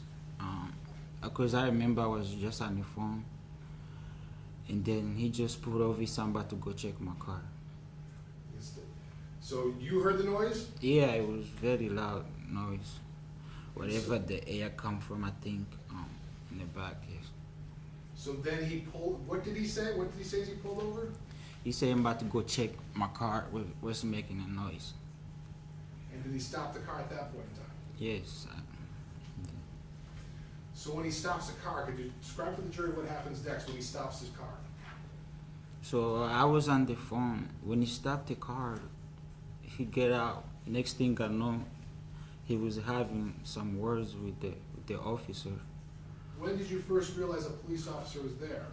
I saw him. He was talking because he was talking. As the moment he stepped out, and they started talking. So you're still in the car? Yes. And you're in the passenger seat? Yes. So could you hear what they were talking about? No, I couldn't hear. It was going back and forth. But I remember, I think Patrick said, "Check my ID," something like that, in the glove tip. Thing. So you kind of remember that? I think, yeah. Did you check? Did you look for his? I think so. I think I did. Now going back, this is 3 years ago. Had you been drinking that morning? In that morning, Yes. yes. What were you drinking? So in the morning, when we was at David's house, I know Patrick was sleeping. For me, at the best, I didn't really even sleep that night. So you had been drinking all night? Not like all night, just by hanging out with friends. Yes. So you had been drinking, So I didn't go to sleep. When we left David's house, Patrick was sleeping on the couch. Did you stop and get any beers as you're driving around with Patrick? Yes, yes. When did you do that? After we dropped a friend off. Before you went to his apartment? I don't remember exactly if, before or after. I don't remember. Right. But at some point while you're driving, you did stop to get what did Yes, you get? Budweiser. It was a Budweiser in the car. Was Patrick drinking as well? I do remember. So anyway, so now we're back, we'll take you back to where you're stopped on the side of the road, Patrick's out, he's talking with the Grand Rapids officer. Had you noticed any lights or anything, like as you're pulling over? I didn't see it. I didn't see it because I was on the phone. And then I was on the phone.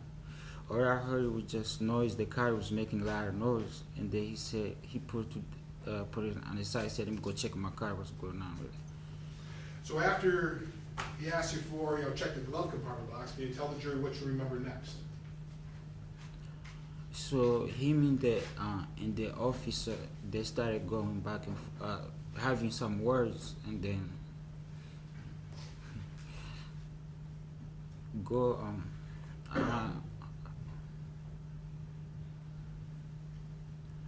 they went around the car to the glass. I see something was going on. That's when I step out the car and then I just start recording. So when you say they had words, did you hear the words? No. When they run around the car, can you describe that? What did you see specifically? What do you remember them running around the car? They were just like wrestling. They just went around the car, went to the glass. We say grass? Yes, grass. You know how they got to the grass? Yeah, like I said, they was going back and forth. So what, did you get out of the car? Yes, I did. When did you get out of the car? So after a while, I see him in the office going back and forth. It started looking bad. So I'm like, okay, let me just take out the phone and then just. Why do you say you think it was looking bad? Because they was going back and forth. So what did you do when you saw it going bad and they're going back and forth? So I just took out the phone, and then all I heard was just shut. That's all. So when you say you took out a phone, whose phone did you take out? It was mine. It was your cell phone? Yes, sir. And when you say you took it out, did you start recording a video? Okay, so because before I was in the car, we got pulled over because also I was on the phone. So, but when I'm about to step out, I kind of like put in a pocket, open the door, and then just take out, start recording. So when you took it out again, that's when you started recording the Yes, video of what yes, was going on? yes. Describe for the jury, what do you remember, without seeing the video, what do you remember in terms of them going back and forth? Describe what you can, what you Oh, remember. it was happening fast. It was, What did you see? I saw the office on top of Patrick while I was recording, and then all I heard was pop. Then I think also he told me to stay back. Who told you to stay back? The office, I remember. When you say you saw the officer on top of Patrick, when did you see him on top of him? The same day we got pulled over. Do you remember anything else other than that? How long, what was going on between the two? After that happened, it came like a bunch of police car. They put me in the car police. We came downtown. And that was after the police took you and put you in a police car after this all happened? Yes. I'm gonna need the video, please.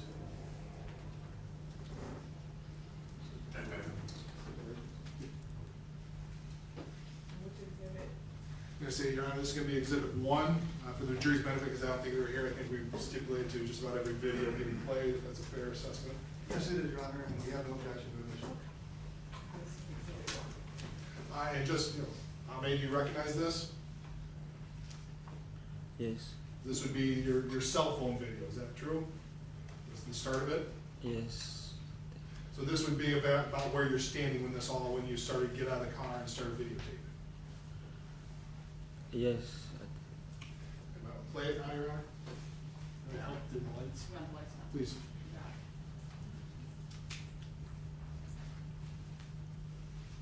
Hold on. Turn this sound down.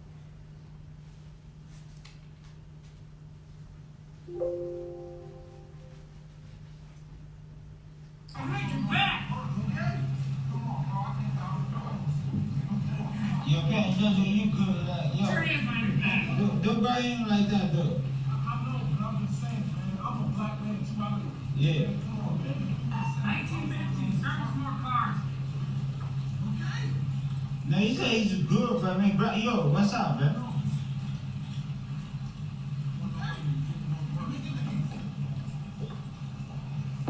Stop. Okay. Stop resisting. Now, he good, not resisting nothing, bro. Yo, come on, man, get the key.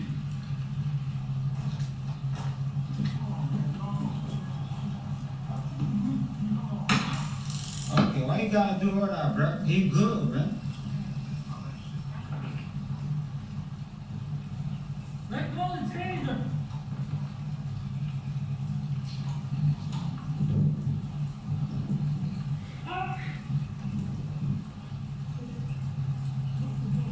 Let go of the taser. No, like he good, like you can talk to him, bro.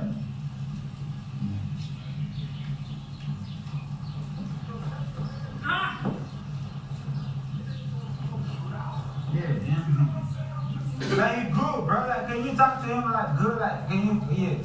Stop grabbing him like that. Nah, he good, like, for real. Yo, you hit him too. Hit that shit. Let go of the taser. Now, he ain't brought no taser. I see that. Let go of the taser.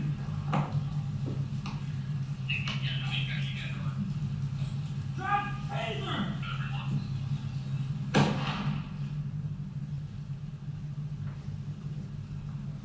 Get back.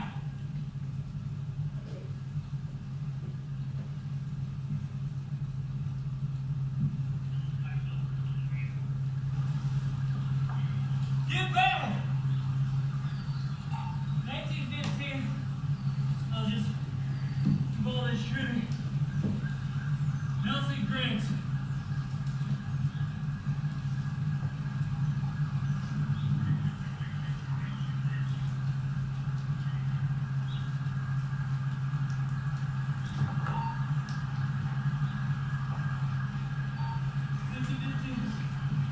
Nelson, with the Griggs on the floor.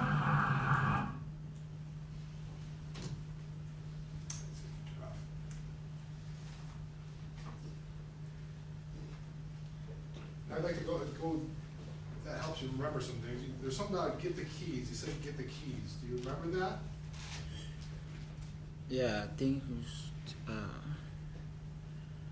Did you have the keys? You know what was that about? I don't remember. But I did say I heard get the keys, but I don't remember what, yeah. And did you have any keys for it? Did you have keys? Did you have the keys to the car? Did you? Don't remember. You also said something about, you heard him say you hit him too. What do you recall? Who hit who? Hmm? There's something on the video, you said you hit him. Mm-hmm. Who hit him? Who hit who? Who's doing the hitting? Because they was going back and forth still. I was speaking at the moment when I was there, so right now I can't say it. It's hard for you to remember? Yes.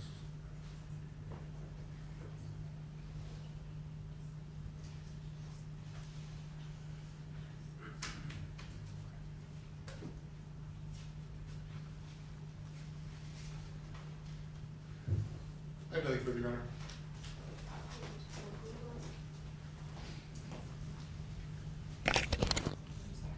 Actually, I think it's gonna be a while for your cross, so I was going to take a break, since it's been about almost 2 hours. So That'd be great, Your Honor. I think now would be a good time to take our morning break. And so, I apologize. No, I was just gonna move this microphone. All right, and so we're gonna take a break for 15 minutes. We'll come back at 10:45. Meanwhile, please remember to leave your notes upside down in your seats and to not discuss the case with each other or with anyone else, and no access to electronics, and we'll see you back in 15 minutes. All right, please.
prosecutor's defense. All right, so we'll have the jurors come in.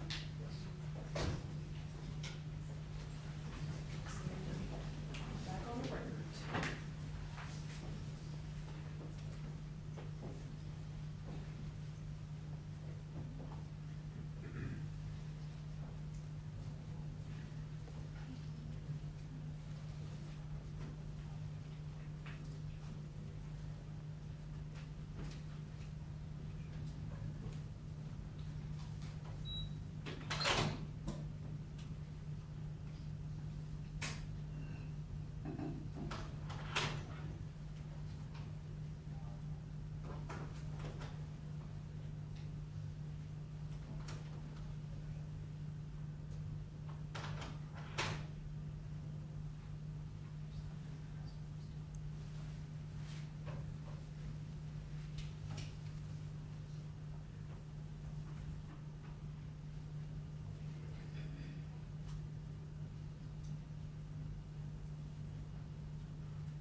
Maybe 15 minutes wasn't long enough. Break.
All rise for the jury, please.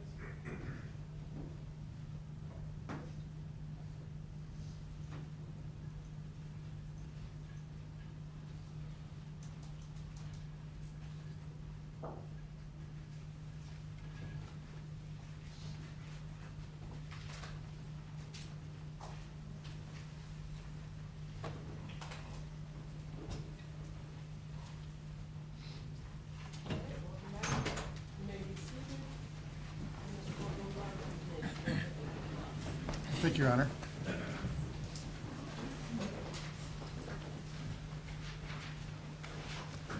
Good morning, Mr. Tuyushime. Man, sir. Am I saying your name correctly? Yes. Okay. My name is Matt Borgula. I represent Christopher Schurr. You testified on direct that you had a relationship with Patrick Lyoya, Yeah, yes. right? Okay. I think you said he's a friend, like a brother, Yes. so you've known him a long time. I know him for a while. But you don't know his last name, did you? Now I do, but before I didn't. Okay. Yeah. So at the time of this incident, you didn't know Patrick Lyoya's last name? No, I did not. Okay. And you referred to him by a nickname, right? Yes. What was that nickname? I think called him Pimp. Pimp? Yeah. Okay. Yeah, I think you indicated that you spoke English to each other, Yes. and that's because any African languages you might use, it was easier to communicate in English than those languages. Is that fair? Yes. Okay. And you had no trouble understanding Patrick Lyoya when he spoke English to you, No. and he had no trouble understanding English when you spoke to him. Yeah, we communicate. Okay, that's how you communicate, right? Yes. Okay. I want to talk about the night before the incident. You were at your apartment, correct? Hmm? Yes? I'm sorry, I didn't hear. That, because we're recording everything, if you say mm-hmm or uh-huh, it's hard for the court reporter later to Yeah, I'm tell if sorry. it's, yeah, I so, didn't hear you, sorry. that's okay. If you could use yes or no, or even yeah or no, just something so we know whether you're agreeing or disagreeing with what I'm saying, okay? No problem. Okay. So you were at your apartment the night before? Not my apartment. I was at a friend's apartment. Okay, so did you live with David Bakuru? Yeah, I have lived with David Bakuru. Yes. Okay, were you living with David Bakuru at the time? No. Where were you living at the time? I had a roommate. Different roommate. Okay, and where were you living at the time? And East Bayline. His apartment's on East Bayline. Okay.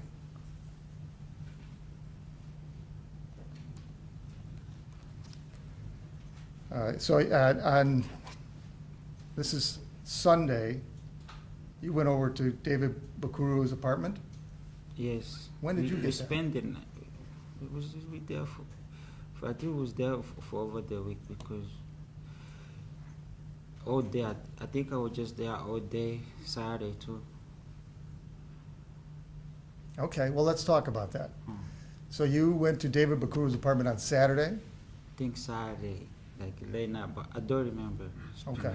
Well, let me see if I can help you here. The incident took place on Monday morning. Yes, sir. Okay, you know that? Yes. All right, so the day before that would be Sunday, right? Yes. And the day before that would be Saturday. Yes. Is it your testimony that you were at David Bakuru's house on Saturday? Yeah, I don't remember if I was there all day. Don't remember. Okay, was Patrick Lyoya there I on know- Saturday? Cause I know he was with me too. I don't know if he came find us over there. I don't remember exactly if he came later on Saturday, come find us over there. If I was with him. Just been a while. Okay, I understand, it's been a few years, right? Yeah. Okay, so you may or may not have seen Patrick Lyoya on Saturday? Yes. Okay, and then you for sure saw him on Sunday? Sunday was together. And you saw him at David Bakuru's house on Sunday? Yes. All right.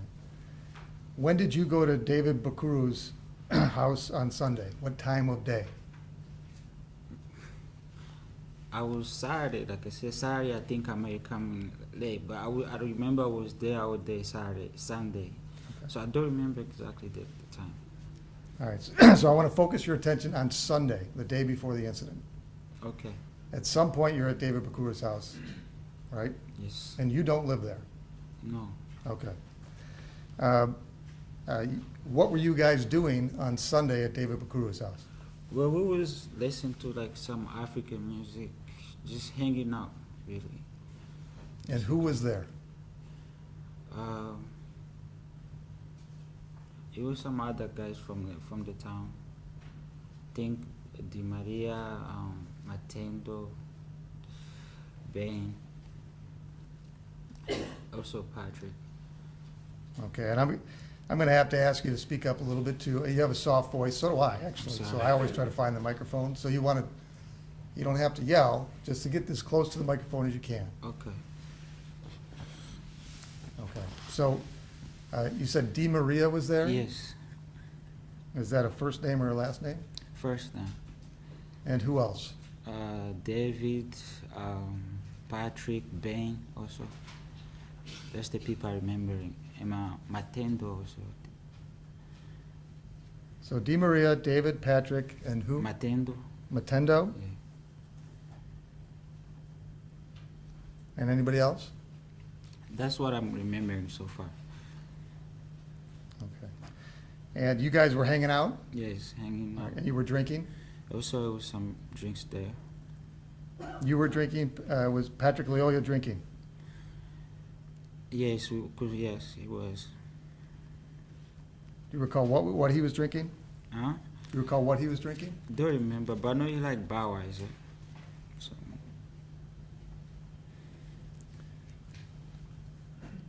And you guys were drinking all day? yes, we were just there hanging out. It's not like drink back to back, but just hanging out, listen to music. Did you go to sleep that night on Sunday? No, I did. I was up. You pulled an all-nighter. Yes.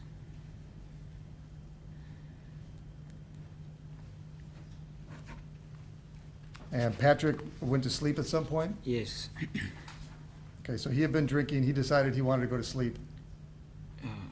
I don't know. He just was just laying down in the couch. He was probably getting some rest. Okay, so is the couch in the main room where everybody's Yes, hanging in out? the living room. Yes. And he's got all his clothes on? Yes. Is it fair to say he was passed out? No, he was not passed out. He was good. He was not passed out. You guys were talking and having a good time, right? Yes. He's on the couch with all his clothes on, Yes. and he'd be drinking. Yes.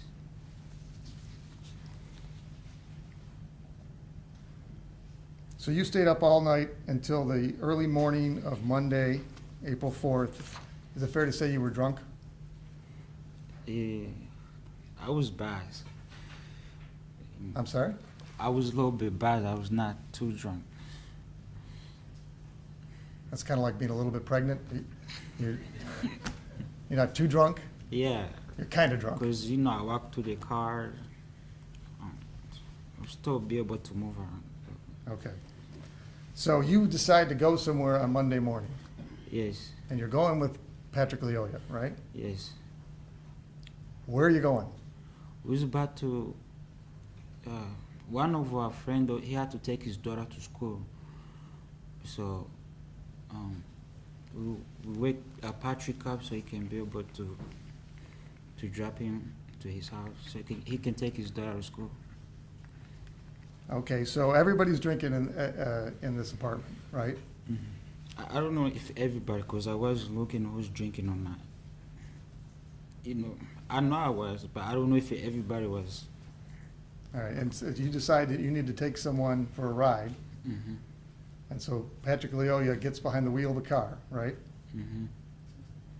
Yes? Yes. Okay. Sorry. I'm sorry. Sorry. I know it's I'm not normal used to- conversation to I'm say, not even- but for the record, we have to say yes or no, okay? Okay. Okay. So why are you going with Patrick Lyoya to drop someone else off so he can take his child to school? Looked like he got some rest. They would just ask him a ride at the moment. I didn't have a car. Also, the other guy didn't have his car with him. Okay, and why are you going? Huh?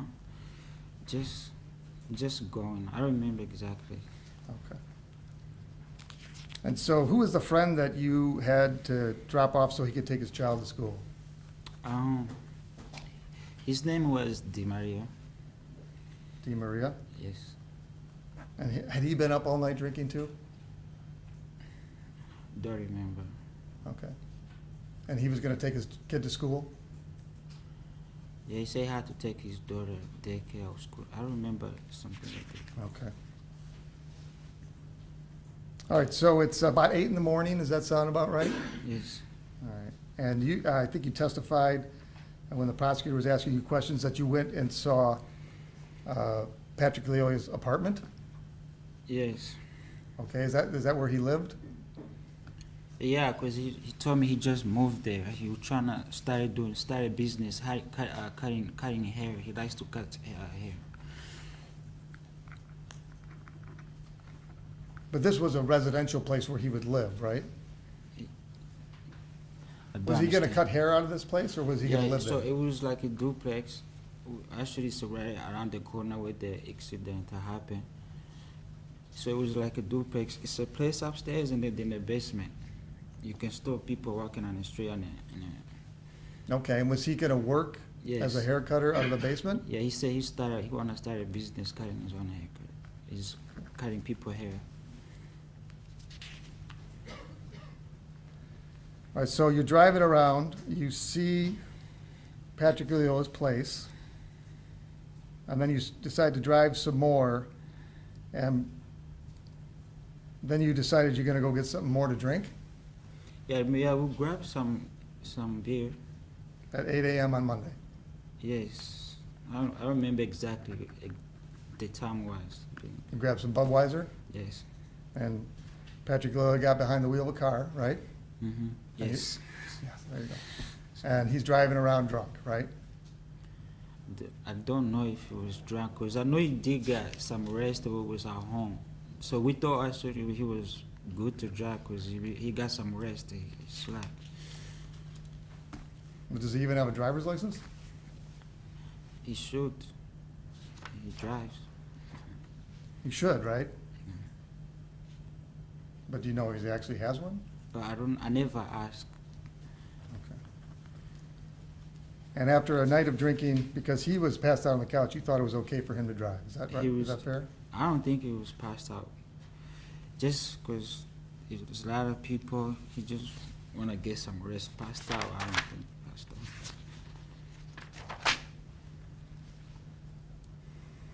out. Okay, so you're driving around and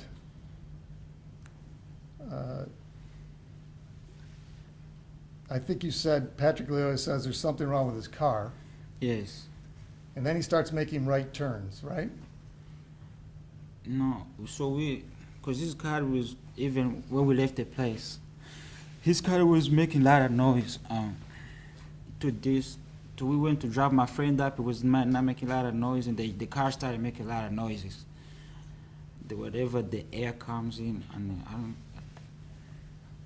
All right, so wherever the air comes in, it was making noise. yeah, the car was making noise. So Okay. it started making really noise, and then he said, okay, let me go check this out. Let's see what's going on with the car. All right, and did he take any turns? Yeah, he went to, yes.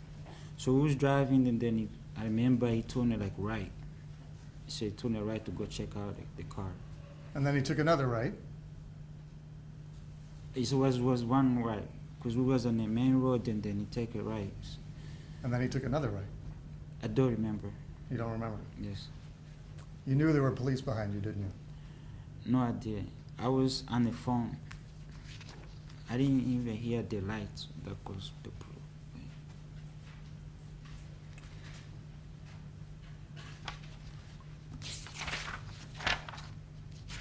All right, I think you said there was noise out of the back, and then Mr. Lyoya said to you, I'm gonna go check the noise? I'm gonna go check that's why I put off at the road, the main road where it was on. That's Okay. why, cause that's what I'm thinking, I'm on the phone. Yes. So he was gonna go check that noise? Yeah, what's going on with the car? All right. Is Mr. Lyoya a mechanic? I never seen him fix Okay. cars. All right, so there's a noise, you wanna listen to the noise. He jumps out of the car, quickly gets out of the car, is that fair? Yes. Okay. And before he did so, he turned the car off, right? I don't remember. Okay. And if it's a noise, you would think he would wanna keep the car on, right? What's the question again? Do you see Mr. Lyoya turn the car off? No, I don't remember. You Because don't I know he remember? just put it in the parking, then go check the car. So I remember. I don't. Excuse me. Well, if he's gonna go check the car and the noise is in the back, did you notice he went to the front of the car? No, I saw him get it now. I didn't know this. I just saw him behind it.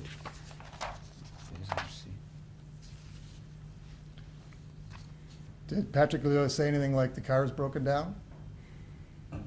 No. Did he complain about the noise? Yes, the noise, because it started getting worse. Okay, and then when did you notice that there was a police car with his lights on behind you? So once Patrick got out, I heard him and the officer having some words. That's what I knew. I think, if I remember, I think also the police officer, he came. I think, I don't know if he was there in the car also talking to him. So I don't remember that one, don't misquote, but I don't remember. But when I exactly remember him when he got the car and then I saw him, they started having words back and forth. So you're saying it's a coincidence that at the moment Patrick Lyoya got out of his car to Okay. check the noise, there happened to be a police officer pulling him over? Yes.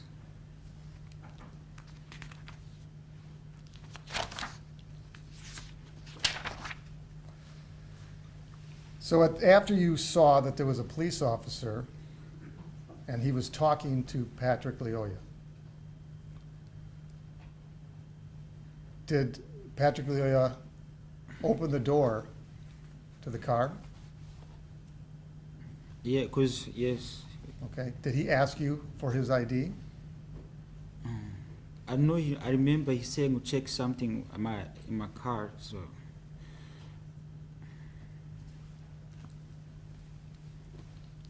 He asked you to open the glove box and look for his, I think so.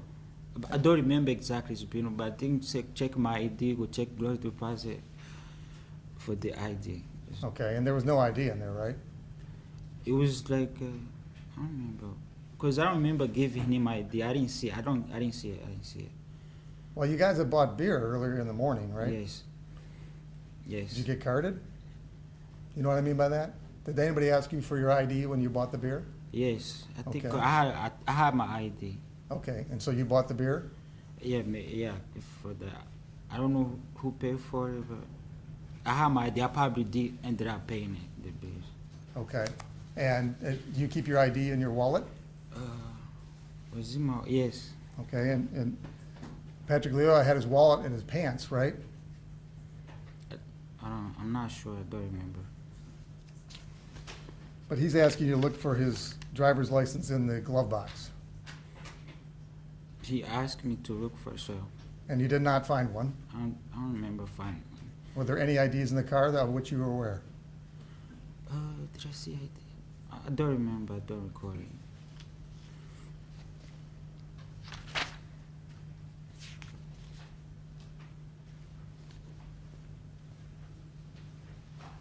All right, so you said that you started filming because things were looking bad. And certainly this did look bad, right? Patrick had been drinking and driving. You knew that. Like I said, he was sleeping, so we thought he got some rest. He was be able to go to drive. So I was not in him for me to know if he was drunk. It Okay. seemed like he was driving fine, but Did you guys have open beer in the car? yes, Did you think that was okay? no, that was not okay. Okay, because you can't drive around with open beer in the car. You're pretty drunk at this point, right? I'm sorry. You're pretty drunk at this point, right? Like I said, I was told. I don't know what you consider drunk. Like, what drunk? Not remember anything happened? Or what kind of drunk you consider? Well, there's blackout drunk, right? Yes. You weren't blackout drunk, where you can't remember anything, right?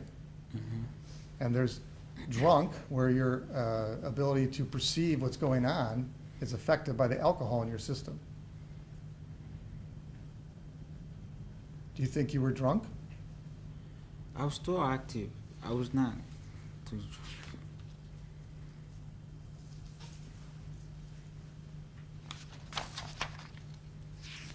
Okay, so you get out of the car about after Officer Schurr, the police officer, follows him around the back of the car, right? Yeah, they was going back and forth. Okay, before he followed him, did you see Patrick Lyoya shove Officer Schurr? They both was kind of aggressive with each other. And before, did you see Patrick shove Officer Schurr? No, I don't recall it. No. You don't remember Patrick shoving Officer Schurr, No. but you remember Officer Schurr shoving him, No. It was two people going back and forth. like fighting? It looked like. And then, did you see Patrick Lyoya run around the back of the car? Don't remember that one, because I know they went to the back. So if he was running, but I don't remember, because I was still in the car still. Okay, but at that point, did you put your phone down? I know you were playing on your phone, right? Yes, Once you noticed the commotion, did you start watching? I kind of did. Yes, And at some point, you saw Officer Schurr tackle Patrick Lyoya, right? it's not so. It was two people, so I didn't see if he attacked. I saw them aggressive with each other. That's why I decided I'm like, okay, something's going on. Let me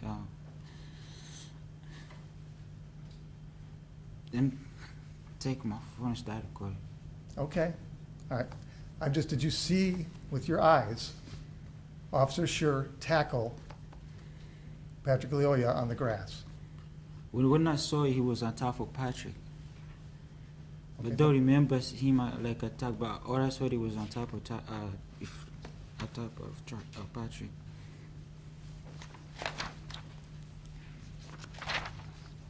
Okay, so there was a lot of back and forth, as you say, Yes, and that it was on the neighbors on the lawn, right? yes, Okay. And you saw, you got out of the car, right? yes. And you saw a neighbor come out? No, I don't remember. I don't remember seeing anybody else coming.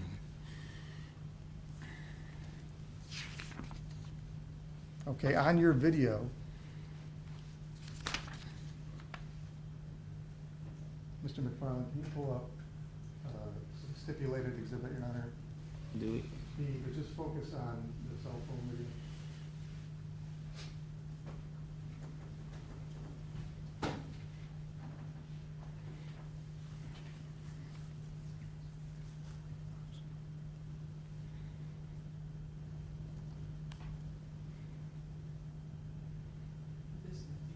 Yes, this is B. And if you could focus on just the cell phone video that Mr. Tuyashime took. This is, Your Honor, we have, there's two ways we can do this. There's a time notation, as you see in green numerals, or the RFN number. And you're gonna hear more about the RFN number later, but they break down by, within the second, the actual frame. Okay, So this is RFN 155 for the record. thank you. Oh, 4.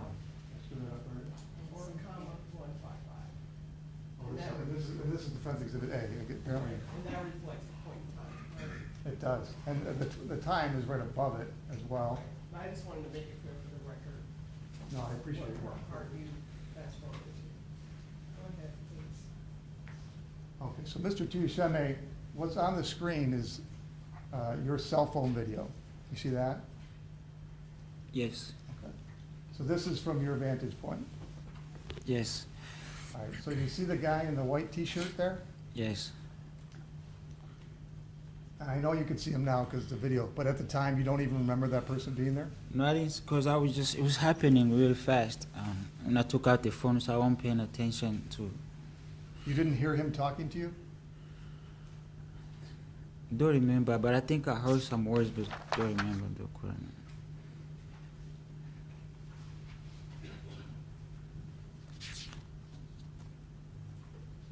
Okay, and if we could go and have ready to go RFN 4956. All right, so Mr. Tuyashime, so this altercation occurs between Patrick Lyoya and Officer Schurr, right? You're now filming it. Patrick Lyoya starts trying to communicate with you, right? Yes, Okay, and he's doing it in English, right? yes, Okay? And you're actually giving some kind of play-by-play on the video, right? You're What does that talking to mean? yourself? I was talking just to looking at, because I had the phone, sometimes just put it down, not down, like, but I was talking what I keep scene. Okay. And, you know, since you brought it up, you put the phone down. No, not the down, like, you know, when you have camera and then you sideways, yeah. So there's some part of your film that we're looking at the ground, right? Mm-hmm.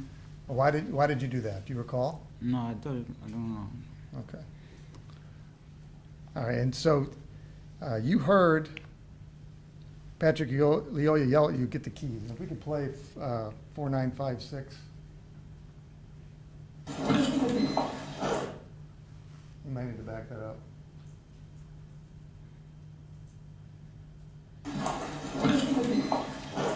Do you hear Patrick yelling at you to get the keys? Yeah, just. And he's looking at you, right? Mm-hmm. Yes. Okay, and I think you testified on direct, you don't know why he's yelling at you to get the keys. Mm-mm. No. He wasn't asking you to start the car? No. All right. And he does it 2 more times, right? I don't remember. You don't 'cause remember? I just found that, yeah. Now, you heard the officer at the time was trying to arrest Patrick, right? Trying to arrest. He kept saying, "Stop resisting," Okay. right? Do you remember that? Well, like I said, there was things going on between 2 officers, Patrick and the officer. Really, I just took out the phone, start recording. Mhm. So, no, You saw the officer trying to get Patrick under arrest, right? yes, Okay, and you knew Patrick Lyoya had been drinking and driving, right? he was sleep. You keep asking me. You keep asking me the same thing, different angles. But for me, Patrick got some rest. But you say he was passed out. He got some rest, and then we say, Patrick, maybe it was good to drive. So Okay. I don't know if it was. Did you give him a breathalyzer? No, I didn't. Okay. But I don't know why. And you let your other friend go drive his kid to school, right? No, he didn't. I don't know if he drove the kid to school because we dropped him off. So, but you keep asking me different. Well, because you're telling the officer to. Jackie's arguing with the witness now, Your Honor. I'd like to ask a question, Your Honor. Just ask a question. You are telling the officer to stop grabbing him like that, right?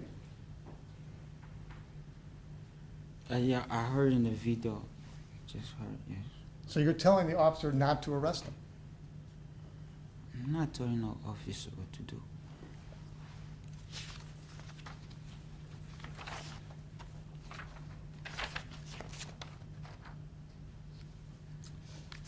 So now at the time, and I'm not talking about what you saw in the video,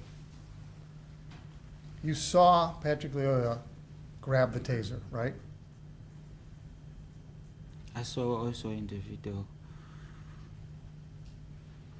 You saw him on the video do that? Okay.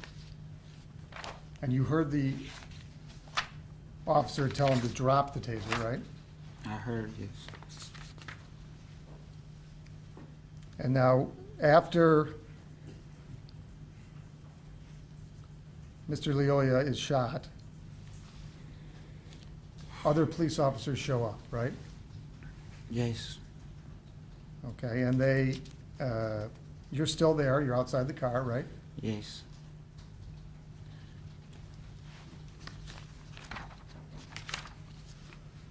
And they tell you to put your hands on your head, right? Yes. And you did. Yes. And they tell you to back up, right? Yes. And you did. Yes. Okay, because you know that in that situation, you have to comply with the commands of the police officers, right? Yes. Okay. So why are you telling Officer Schurr to let Patrick Lyoya go when he's telling him to stop resisting? So exactly what you were asking. I'm not I was just speaking as I saw the video, and then I'm not in a position to tell the officer what to do. Okay, but you were, right? I feel like I wasn't. Stop grabbing him that way? Huh? Sorry. You were telling the officer to stop grabbing him that way. I saw them, they was fighting, but not fighting, going back and forth.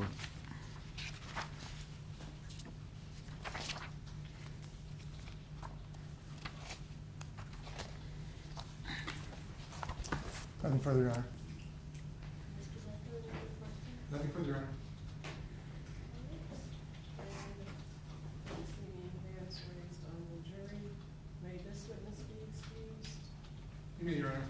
Any objection? No objection, Your Honor. Thank you very much, sir. You are excused. Thank you. And Mr. Baker, you may call your next Holy Butler?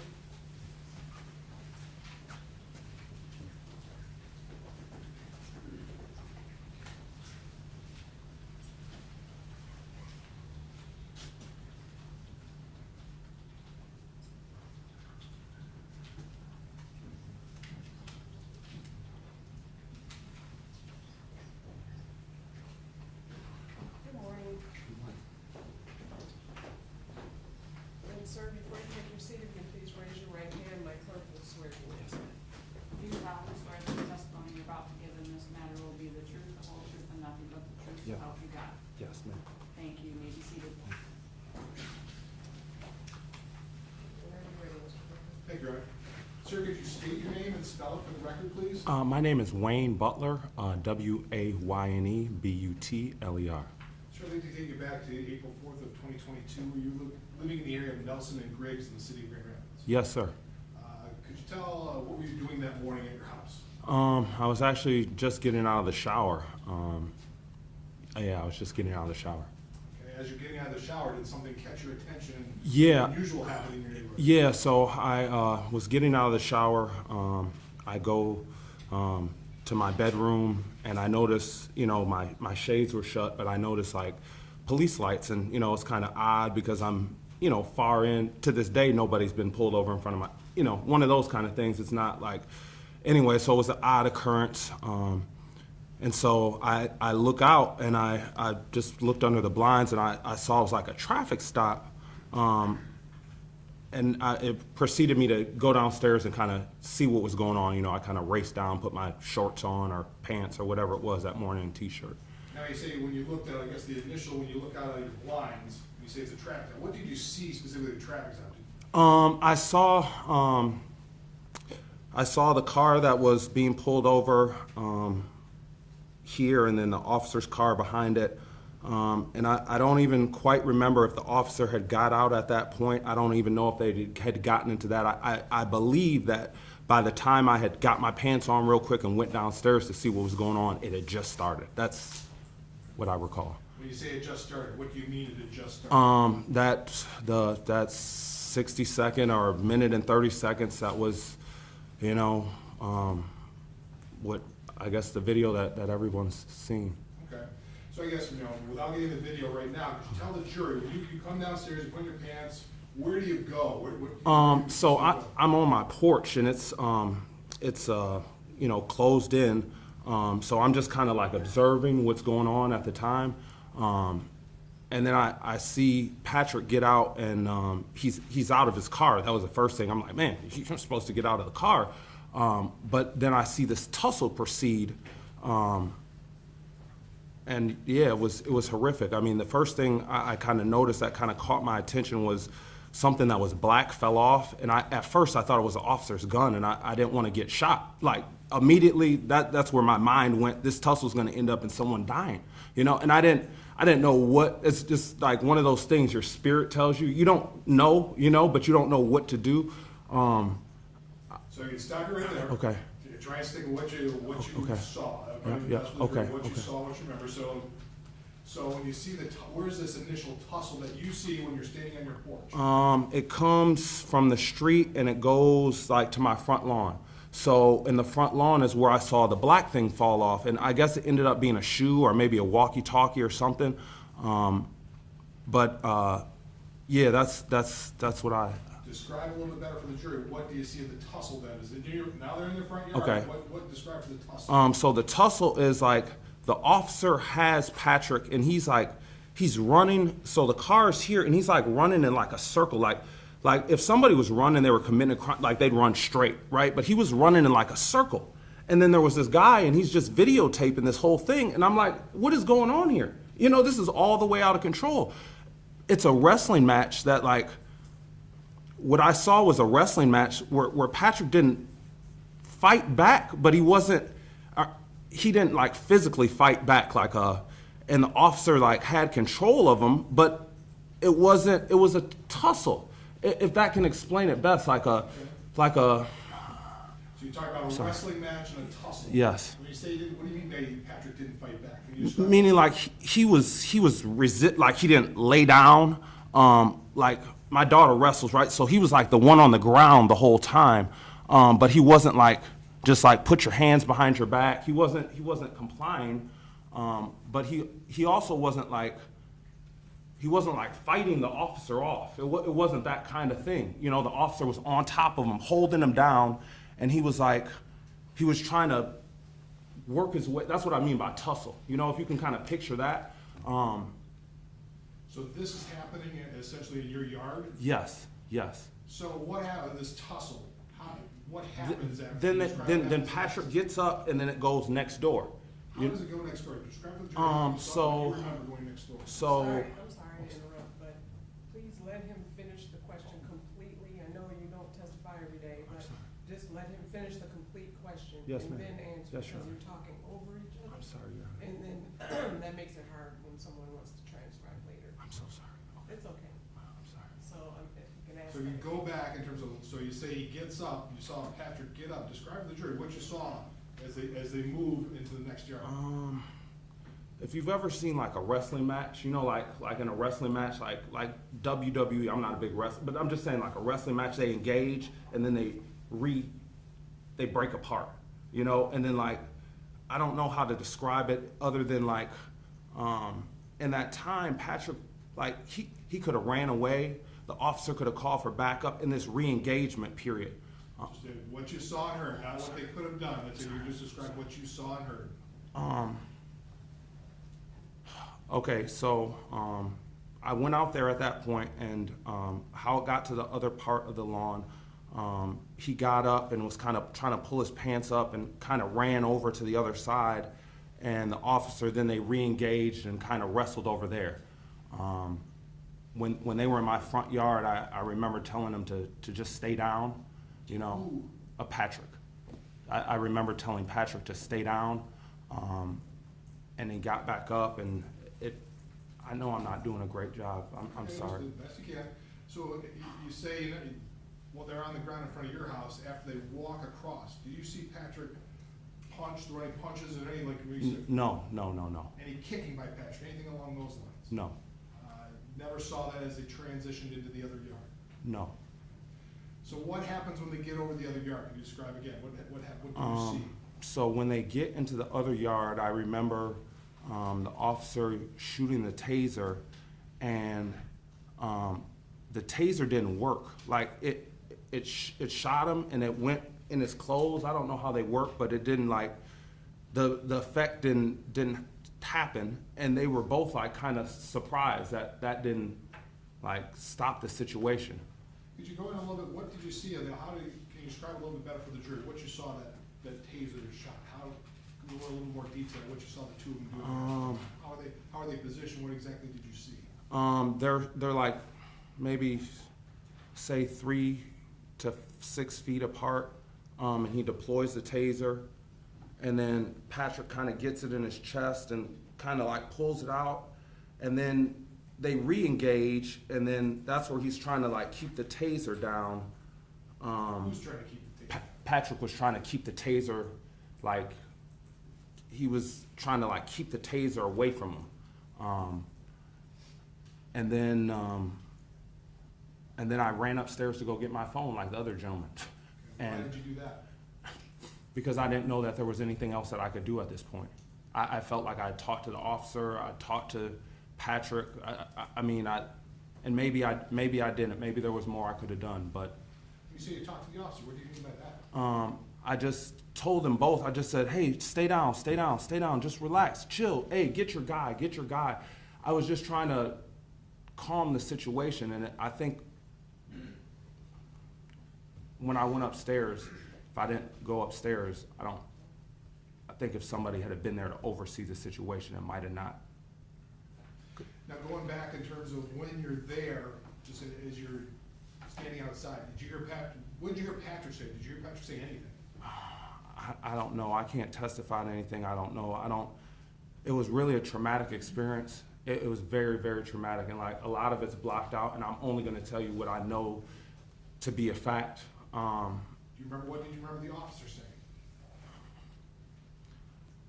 I don't know. I think I blocked out a lot of those words. I just remember the actions and the moment and the feeling. Now, you went upstairs, so you didn't see how it ended. Yes. Did you hear anything after you went upstairs? Yes, so I ran upstairs and I actually timed myself like before, just so I'd have like the proper information for the jury. And it's like 7 seconds, like 1, 2, 3, 4, grab my phone off the bed, run back downstairs. And by the time I got to like the third step, I heard the pop, like the third step from the floor. I heard a pop, and then I looked, and then he stepped back and he said, "Officer involved shooting." And yeah, that was. And you were inside your house at that point in time? No, I just got back. Yeah, when the shot went off. Yes, sir. Gotcha. All right. I'm sorry. Now we're gonna show you Exhibit 1 of the video again. Go through it a little bit with you. Put it on the screen, please. Hey, dim the lights too, please, if you could.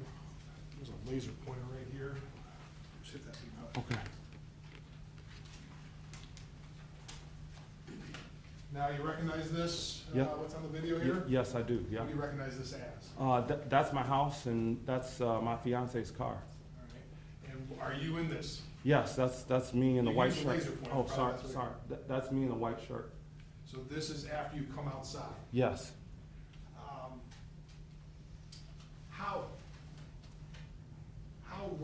How long were you standing there after the running? Were you outside when the running occurred? You talk about running around the car. Was that? So I was here for most of it, and then I came out once it got to be like this, and I believe that's where I was saying, just stay down, just stay down. But I wanted to keep the distance, like you notice where I'm positioned with the car. I didn't want to get shot. Like in my whole time in my mind, and I know it's just my opinion, but this is why I'm positioned like this, because somebody's gonna get shot. If you wake up in the morning and you see this, this isn't gonna end good. All right, so just stop Sorry. right there. Okay. So we're gonna play it a little bit more. Yeah, man, you good, like, yo. The brain like that, though. I know, but I'm just saying, man, I'm a black man too. Did you hear that? I'm a black man too? Yeah. So is that you? Yeah, that's me. Okay. And who were you talking to at that I point? was talking to Patrick. I was just telling him, man, come on, I know it might not be your day, man, but you gotta stay down to live. Keep going. Yeah. 1915, circle more car.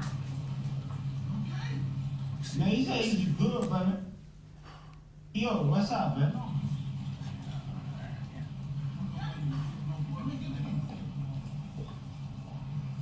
Stop, okay? Now you're off the screen. Are you still watching this? Yes, yeah. So you're Yeah. have you moved at all? No, I'm still behind the car. All right. Yeah. But in terms of, I'm where I can see. Yes. in terms of where I can see, from this point, there's sometimes where the screen goes out. Did you ever see Patrick throw a punch? No. Ever see Patrick kick? No. Patrick throw a headbutt or anything like No. that? Patrick was just walking along as he sees in the video. Yeah. Yes. Stop resisting. Now you good, not resisting nothing, bro.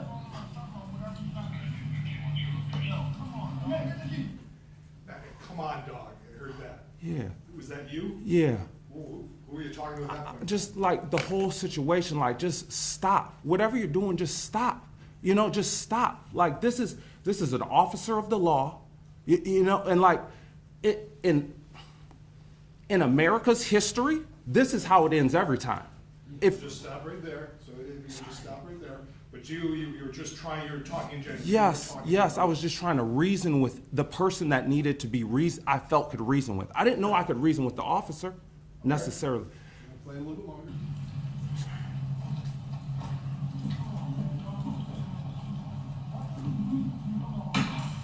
Okay, why you gotta do all that, bro? He good, man. So I'm gonna stop right there. Did you see this? Do you remember when? Yeah, I remember him trying to hold back the taser. I remember the taser coming out and then the taser not working. When you say hold, who's trying to hold back the taser? Like Patrick was trying to hold off the taser in the struggle. Like he was trying to, he was trying not to get tased. Do you remember seeing, were you outside for this part? I don't quite remember. I think I might have gone upstairs in that last couple 6 seconds. Let go of the taser. Oh no, I was there for that part. Yep. Yeah, because they were struggling over the taser. Let go of the taser. You know, like he good, like you can talk to him, bro.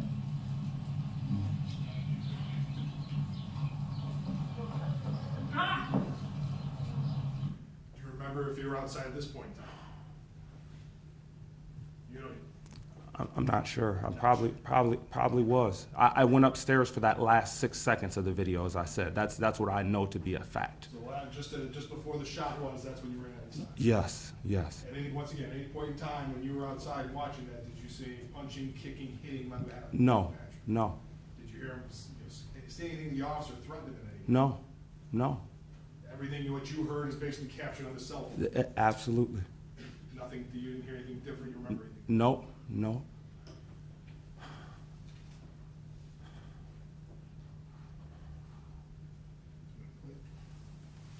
You said you came back outside though, right? Yes, sir.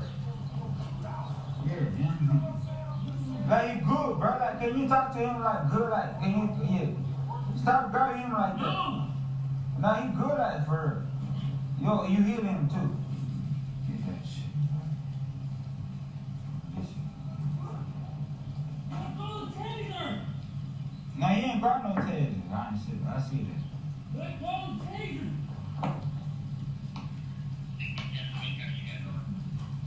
Drop the taser.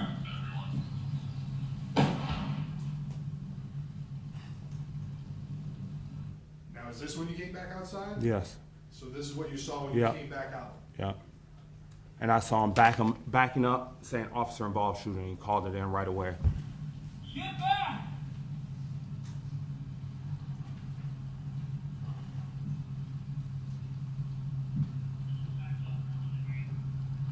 That's what I saw. Get back. So that's what you saw as him backing up? Yeah. I didn't quite see the get back, but I did see that. I guess during this whole incident, what, you see the person, you didn't know Patrick, you didn't know? I know nobody. Okay. The person taking the cell phone, did you ever see him approach any closer than this? No. No. No. What was he doing? Just He was just recording. come over here?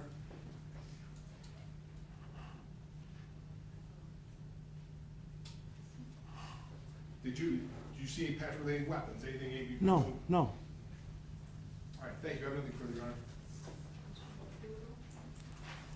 Hi, Mr. Butler. Hey, how's it going, sir? Do you need water, sir? Yes, that would be fantastic. That's what it's for, yeah. It's not a test to see how long you can go without water. Help yourself. Do you need help? You've never testified before? I guess you testified once. Yeah, yes. Okay. Take your time. You okay? Yeah, I'm fine. Okay, all right. So I think we've established that you didn't see everything. Yes. And you ran upstairs kind of during the critical moment, right? The last 6 seconds, God spared my eyes, yes. And if we could switch over to the defense. And Mr. McFarland, if I could get the video. This is Exhibit A.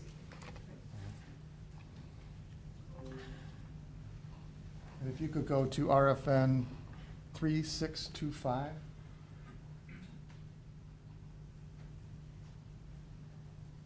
And if we could dim the lights, please. And then if you could zoom in on the dash cam video, Mr. McFarland. Mr. Butler, do you still have the Yes, laser sir. pointer? Yes, sir. Okay. You recognize what's been displayed on this screen as, this is Defense Exhibit A, and it's at RFN 3625. Your house is in the foreground there? Yes, sir. Okay. And that's you in the white T-shirt? Yes, sir. Okay. And you're just getting ready for work, right? That's it. Yeah. You weren't planning on this in your day, right? No, sir. Okay. What time do you normally go to work? That morning I was actually heading to the auction in Jenison. Okay. Yeah, so about 9 o'clock, yes. Okay. What kind of auction? Car auction. I Okay. was So that's what working you with do for a living? Yeah, I was Okay. working, yeah. All right, so you're coming out, and for the record, is that about the time when you came out of your house? Is that fair? I can back it up a little bit if you want. I just want to get the time when you actually came out. No, I didn't appear.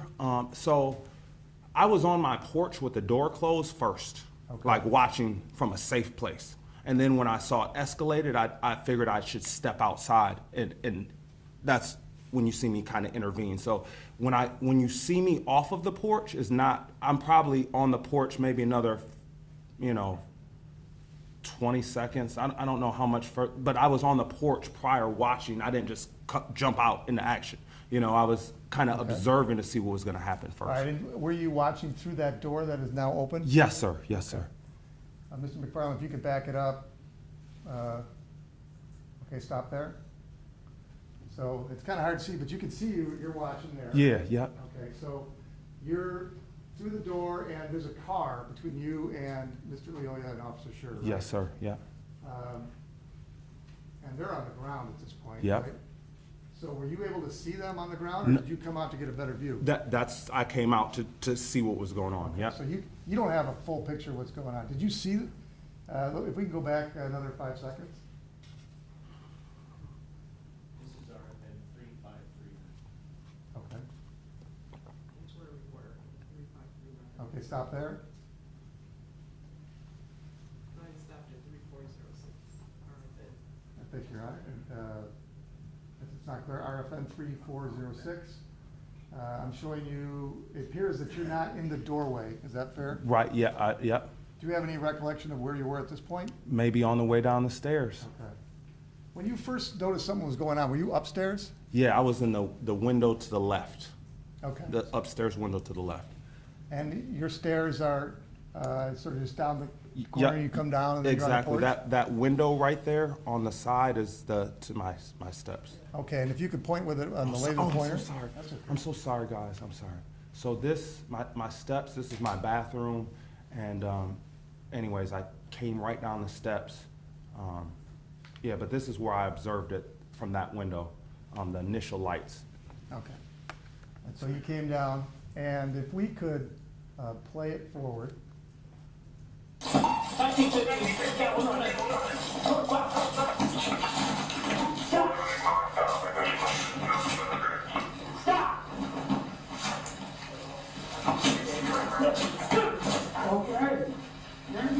And we stopped there, and now we've stopped at RFN 3887.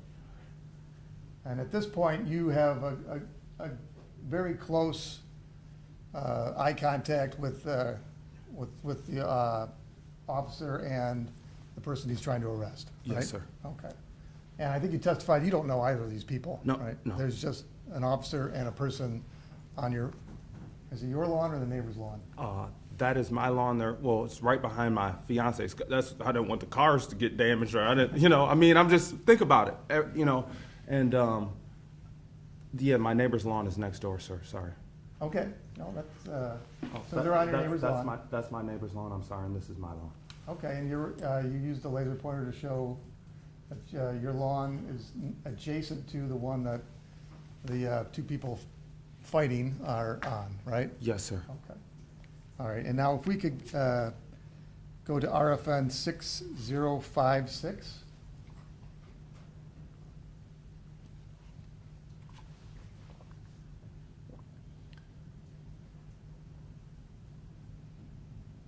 And if we could blow up on the dash cam.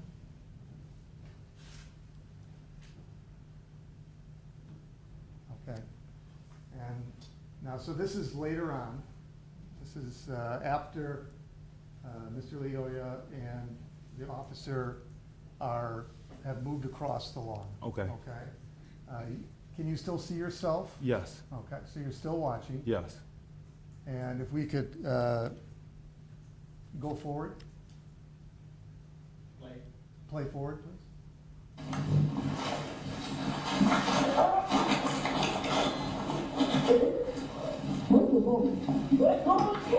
No, like he good, like you can talk to him, bro.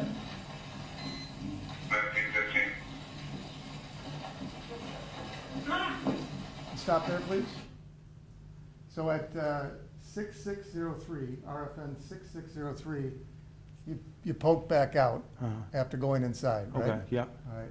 And you appear to be talking. Okay. Is this when you're talking to the passenger of the car? Yes, sir. Okay. And does he appear to be looking at you? No, sir. He wasn't looking at you? Oh, well, no, maybe he was looking at me, but he wasn't responding to me. Did you make eye contact with him? Yeah, I believe so. I was speaking If you directly remember. to him, yes. Okay. Okay, keep going. Play forward, please. Like he good, bro. Like, can you talk to him like good? Like, can you? Yeah. Stop grabbing him like that. No, he good like first. Yo, you hit him too.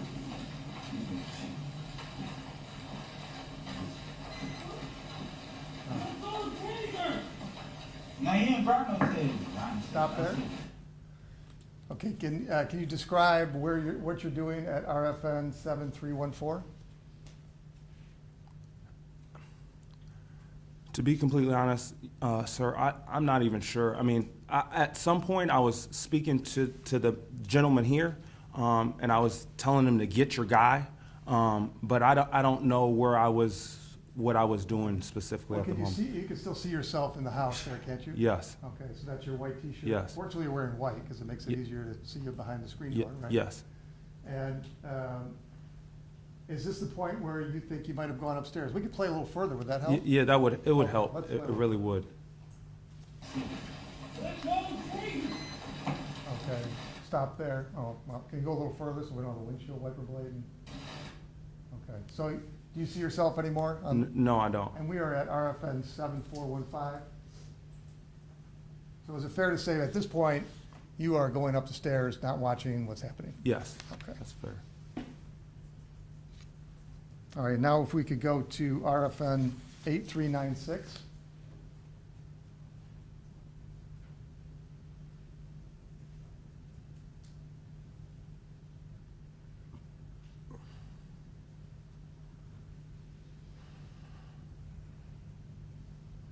And if you could blow up.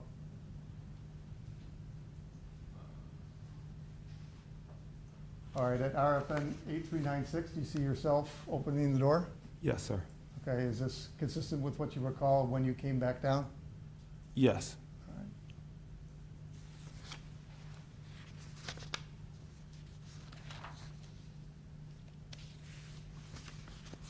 Okay, and we can take that off and turn the lights on.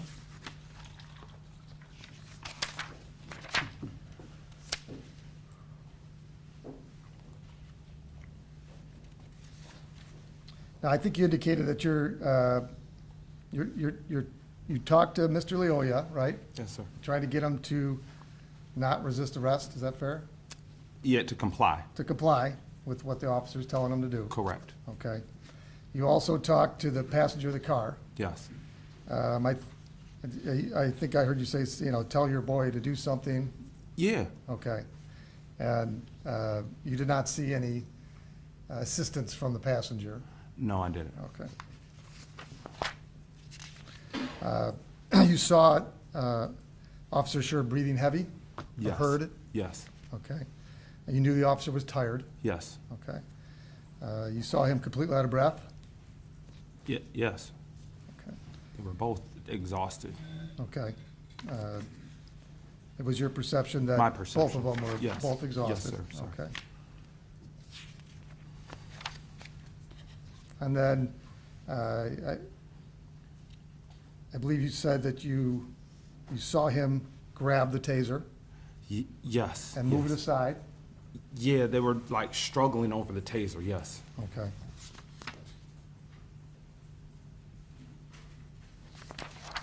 Did you saw Mr. Lyoya pulling at the taser? Like, I guess you could say that, yes, yeah. Okay. All right. I don't know if pulling at it is trying to, Grab it? no, not take it away, but to avoid it. Well, you saw him get the taser, right? Yeah, but I mean, like, yes, yes, Okay. they struggled over it, yeah. All right. And since this happened, you saw all these videos, right? Yes, And yes, you talked yes. to a lot of people? Well, I've seen the video enough that one needs to see it, that was Okay. there. All right. And again, you're being very conscientious of this, so I appreciate you not testifying to things you never saw. And that's Right. And all I wanna- nobody's asking you to do Yes, that. yes, sir. All right.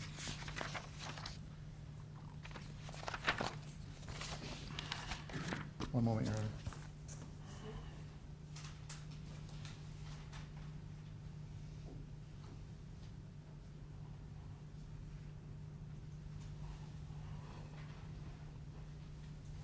Nothing further, Your Honor.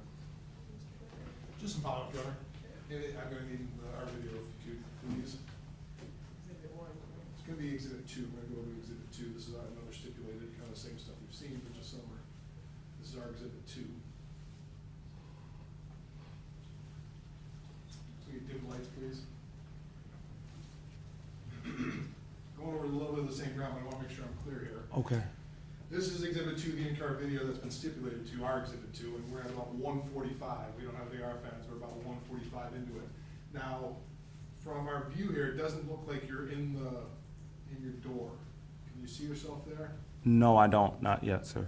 Okay. I'm gonna play it here.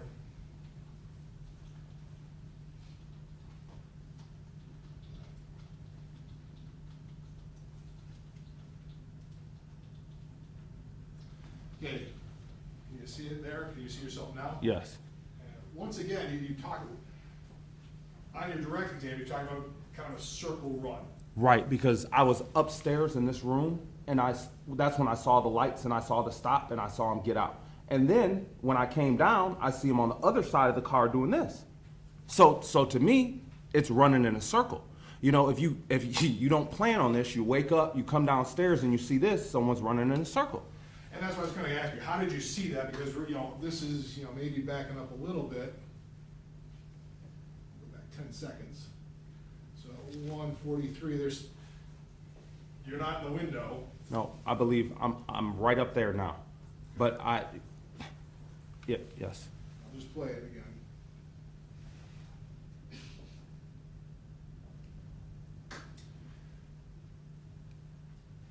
Kind of going right there. Did you see any of that? Nope, not that I recall. So this is kind of when you pick it up then. Right, when I pop out, yeah. That's when you pop out here.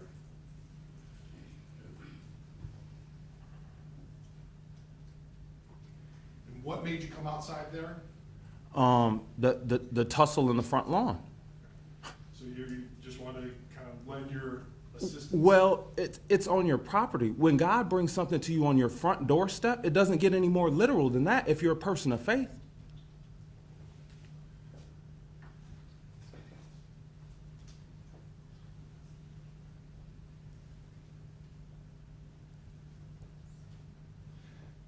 Okay, we'll follow up a little bit here, because some of this is not.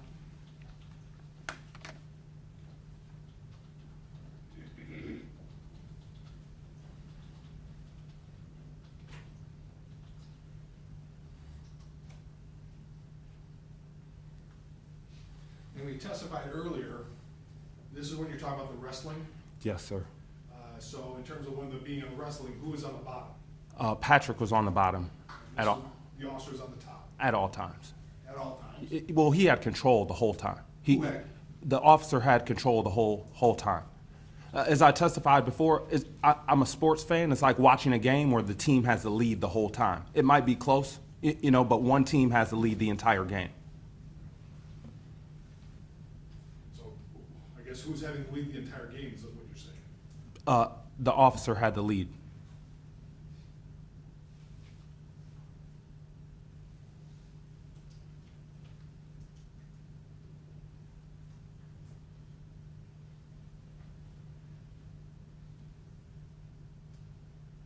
Now going right here, I'm gonna let it run, but you can still see over the car here. Yes. And is this the point where the taser was grabbed? Yeah.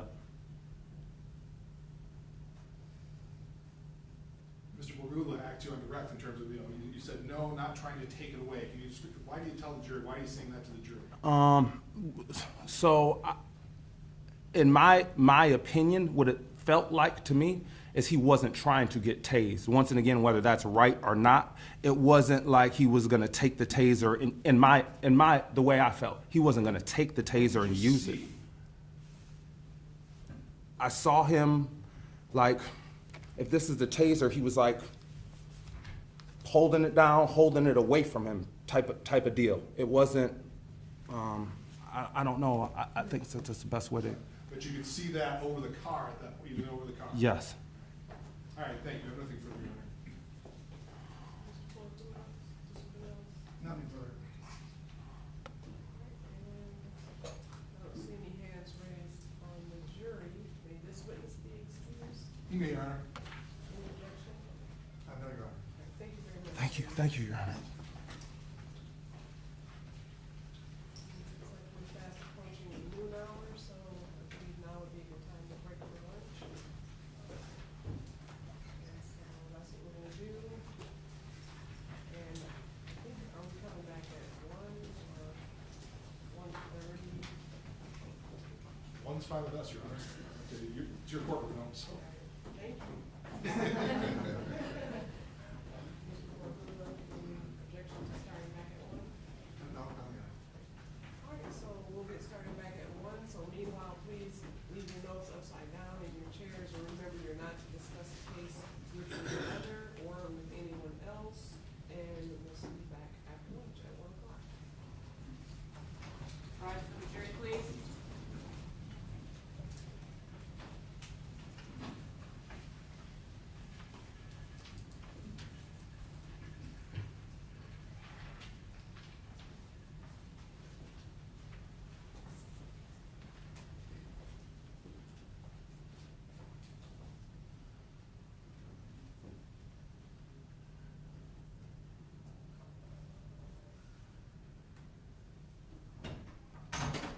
Thank you. You may be seated. And anything we need to address, we're breaking for lunch. Not from my perspective, Your Honor, no. Defense, No, Your Honor, thank you. of course, in recess for lunch. You know, like the court, so we leave everything